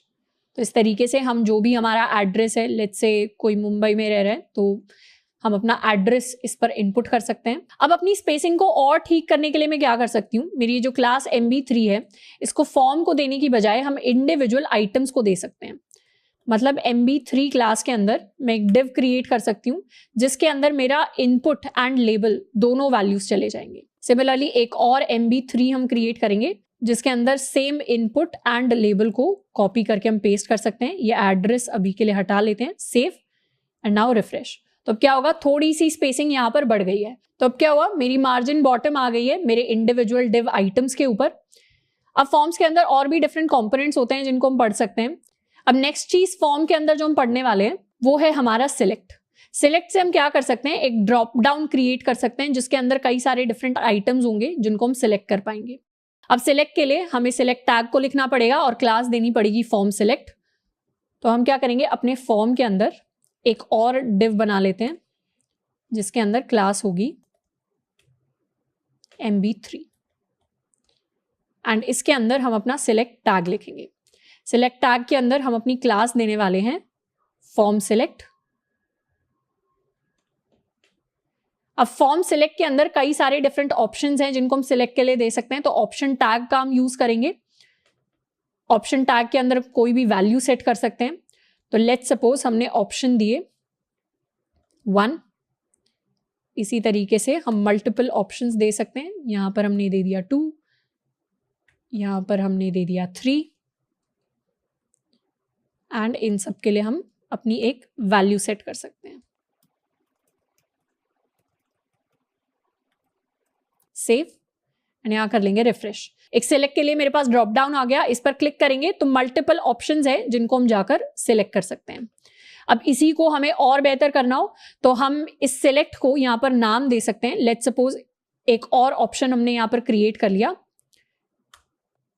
जिस पर हम लिख सकते हैं सिलेक्ट समथिंग, और इसको हम क्या देंगे, इसको हम ऑलरेडी सिलेक्टेड लिखेंगे, सिलेक्ट समथिंग। एंड अब ये मेरा ड्रॉप डाउन है जिसके ऊपर जाकर हम कोई भी चीज को सिलेक्ट कर सकते हैं। अब यहां पर इसे और थोड़ा सा बेहतर बनाने के लिए हम लिख सकते हैं चूज योर सिटी। सिटीज के ऑप्शंस दे देते हैं यहाँ पर। लेट्स से मुंबई आ गया, मेरे पास दिल्ली आ गया, मेरे पास पुणे आ गया। Save refresh. अब चूज योर सिटी में ड्रॉप डाउन आया, हम अपनी सिटी जो है उसको सिलेक्ट कर सकते हैं। तो इस तरीके के कई सारे ड्रॉप डाउन आपने डिफरेंट वेबसाइट्स के ऊपर देखे होंगे। They are nothing but the select option. तो सिलेक्ट ऑप्शन की हेल्प से इस तरीके के ड्रॉप डाउन को हम क्रिएट कर सकते हैं। तो यहाँ पर यही सेम चीज हमें दिखाई गई है। हम चाहें तो साइजेस को भी चेंज कर सकते हैं। तो फॉर्म सिलेक्ट लार्ज से क्या होगा, लार्ज साइज का आ जाएगा। SM से क्या होगा, स्मॉल साइज का हम ऑप्शन चूज कर पाएंगे। हम चाहें तो डिसेबल्ड भी रख सकते हैं, तो ये मेरा एक डिसेबल्ड सिलेक्ट ऑप्शन हो जाएगा। नेक्स्ट चीज जिसको हम डिस्कस करने वाले हैं फॉर्म्स के अंदर, वो है हमारे check boxes and radio buttons. तो इनको हम काफी फ्रीक्वेंटली यूज करते हैं एंड चेक बॉक्सेस को बाय डिफॉल्ट डिफरेंट स्टाइल दे रखा है हमने बूटस्ट्रैप के अंदर। जैसे हम क्या करें, अपने फॉर्म के अंदर अगर हम एक नॉर्मल चेक बॉक्स बनाएं, जैसे यहाँ पर एक हम डिव बना लेते हैं, इस डिव को हम क्लास दे देंगे लेट्स से नॉर्मल। ये क्लास हमने अपनी तरफ से दी है एंड एक और क्लास दे देंगे विच इज MB3। तो यहां पर एक लेबल लिख देते हैं। लेबल को हम लिख देंगे अग्री। तो और इसके साथ हम एक इनपुट अटैच कर देंगे जिसका टाइप होगा चेकबॉक्स। तो इससे हम ID दे देते हैं अग्री एंड लेबल को अटैच करने के लिए भी अग्री। इसे कर लेते हैं सेव एंड रिफ्रेश। तो ये क्या हुआ, एक नॉर्मल चेकबॉक्स मेरे लिए क्रिएट हो गया। अब इसी सेम चेकबॉक्स को अगर मुझे बूटस्ट्रैप की स्टाइलिंग देनी है तो पहले तो इस नॉर्मल को हटा लेते हैं एंड अब इसे हम बूटस्ट्रैप की स्टाइलिंग देने के लिए कुछ क्लासेस को ऐड करेंगे। कौन सी क्लास ऐड करेंगे, सबसे पहले तो हमें अपनी फॉर्म चेक क्लास को ऐड करना पड़ेगा। तो इससे हम फॉर्म का एक चेकबॉक्स क्रिएट करेंगे। उसके बाद इनपुट के अंदर हम फॉर्म चेक इनपुट लिखेंगे, लेबल के अंदर फॉर्म चेक लेबल लिखेंगे। तो इनपुट के अंदर हम एक क्लास ऐड कर देंगे form check input and label के अंदर क्लास ऐड कर देंगे फॉर्म चेक लेबल। यहां पर ID कर देते हैं चेंज, इसे कर देते हैं अग्री बूटस्ट्रैप एंड इसे भी कर देते हैं agree bootstrap. Save and now refresh. हम चाहें तो दोनों ऑप्शंस के अंदर अपने लेबल को बाद में इंक्लूड कर सकते हैं। इस वाले लेबल को भी मैंने ऐड कर दिया है बाद में। Save and refresh. तो ये क्या है, ये मेरा फर्स्ट ऑप्शन है जो मैंने चेकबॉक्स नॉर्मल HTML से क्रिएट किया है एंड ये मेरा वो चेकबॉक्स है जिसको मैंने बूटस्ट्रैप से क्रिएट किया है। इसके अराउंड मुझे एक हाईलाइटेड ग्लो दिखाई दे रहा है और थोड़ा सा बेटर स्टाइल दिखाई दे रहा है। इसका साइज भी थोड़ा सा बड़ा है as compare to the default checkbox. ये डिफरेंस इन स्टाइलिंग आ जाता है as compare to normal HTML elements. तो इस तरीके से हम अपने चेकबॉक्सेस को क्रिएट कर सकते हैं एंड सिमिलर वे में हम अपने रेडियो बटन्स को भी क्रिएट कर सकते हैं। तो ये मेरे रेडियो बटन्स हैं। कुछ नहीं करना, मुझे सिर्फ अपना टाइप चेंज करके इसे रेडियो कर देना है। तो इसे कर देते हैं कॉपी एंड पेस्ट।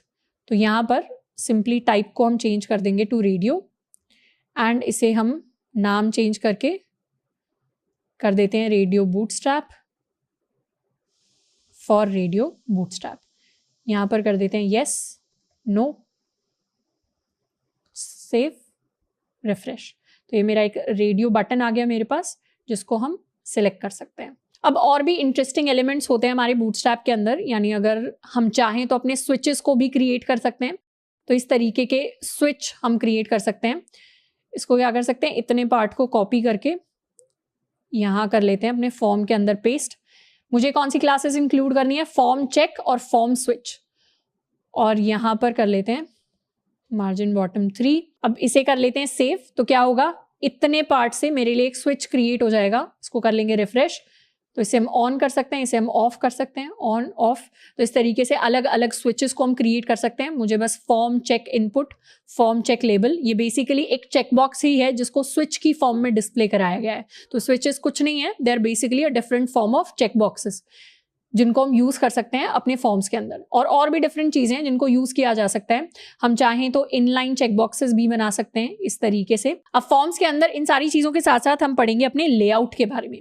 तो जो लेआउट यानी ग्रिड लेआउट जिसको हमने डिस्कस किया है उसको हम फॉर्म के अंदर भी इंप्लीमेंट कर सकते हैं। जैसे एक सिंपल सा एग्जांपल उसका देख लेते हैं कि अभी के लिए मेरा ईमेल और पासवर्ड क्या कर रहे हैं, पूरी विड्थ को ऑक्यूपाई कर रहे हैं, पर मैं चाहती हूं कि ये दोनों हाफ हाफ विड्थ को ऑक्यूपाई करें। तो उसके लिए हम क्या कर सकते हैं, ईमेल और पासवर्ड को, ये मेरा ईमेल वाला डिव हो गया, ये मेरा पासवर्ड वाला डिव हो गया, इन दोनों को हम एक रो के अंदर इंक्लूड कर लेते हैं। यानी हम एक रो क्लास बनाएंगे और इसके अंदर ये वाला जो डिव है ये मेरे ईमेल के लिए आ जाएगा, ये वाला जो डिव है ये मेरे पासवर्ड के लिए आ जाएगा, एंड दोनों को हम अपनी कॉलम क्लास दे देंगे। Save and refresh. इसने भी 50% विड्थ को ऑक्यूपाई कर लिया, मतलब 6 यूनिट्स को, और इसने भी 6 यूनिट्स को ऑक्यूपाई कर लिया। तो ईमेल पासवर्ड अब सेम मेरी रो के अंदर आ गए। अब अगर इनसे इंस्पेक्ट करें तो अभी के लिए क्या है, छोटे स्क्रीन साइजेस में भी ये 50-50% रहेगा, पर मुझे चाहिए कि मीडियम से बड़े पर 50-50 रहे, उससे नीचे क्या हो 100% विड्थ को ऑक्यूपाई कर ले। तो उसके लिए इसको क्या चेंज कर सकते हैं, कॉलम मीडियम 6। ये चीजें हम ऑलरेडी पढ़ चुके हैं ग्रिड लेआउट में, कॉलम मीडियम 6। Save refresh. तो अभी क्या होगा, जैसे ही मीडियम से छोटे लेआउट में जाएंगे ये 100% विड्थ ऑक्यूपाई कर लेंगे, और जैसे ही मीडियम या उससे बड़े स्क्रीन साइज पर जाएंगे ये 50-50% विड्थ को ऑक्यूपाई कर लेंगे। तो इस तरीके से जो ग्रिड लेआउट हमने पढ़ा था उसको हम फॉर्म्स में भी जाकर इंप्लीमेंट कर सकते हैं। और भी डिफरेंट चीजें हैं जिनको हम ट्राई आउट कर सकते हैं। तो फॉर्म्स के अंदर काफी सारी इंपॉर्टेंट चीजों को कवर कर लिया है। इनफैक्ट बूटस्ट्रैप के अंदर बहुत सारे इंपॉर्टेंट कॉन्सेप्ट्स हैं जिनको हमने अभी तक कवर किया है। तो आई होप बूटस्ट्रैप का जो पूरा कॉन्सेप्ट है, इसके जो डिफरेंट कंपोनेंट्स हैं, डिफरेंट लेआउट्स हैं, वो हमें अच्छे से समझ में आए होंगे, एंड उनको हम खुद से भी अपना टाइम लगाकर प्रैक्टिस करेंगे, इंप्लीमेंट करेंगे, क्योंकि जितना ज्यादा हम चीजों को समझेंगे उतना ज्यादा चीजें हमें ऑटोमेटिकली याद हो जाएंगी। अलग से जो भी क्लासेस हमने पढ़ी हैं कि BTN क्लास किस काम के लिए, फॉर्म्स क्लास किस काम के लिए, फॉर्म कंट्रोल किस काम के लिए, उसको हमें समझना ज्यादा जरूरी है रादर देन कि हम एक एक क्लास जाकर याद करें। इनफैक्ट याद करना ऑलमोस्ट इम्पॉसिबल रहेगा, क्योंकि बूटस्ट्रैप के अंदर बहुत सारी हजारों क्लासेस हमारे पास अवेलेबल होंगी, एंड इन सबको याद करना सेंस नहीं बनाता। टाइम के साथ जितना ज्यादा हम प्रैक्टिस करेंगे उतनी हमें जो बेसिक क्लासेस है वो ऑटोमेटिकली याद होती रहेंगी।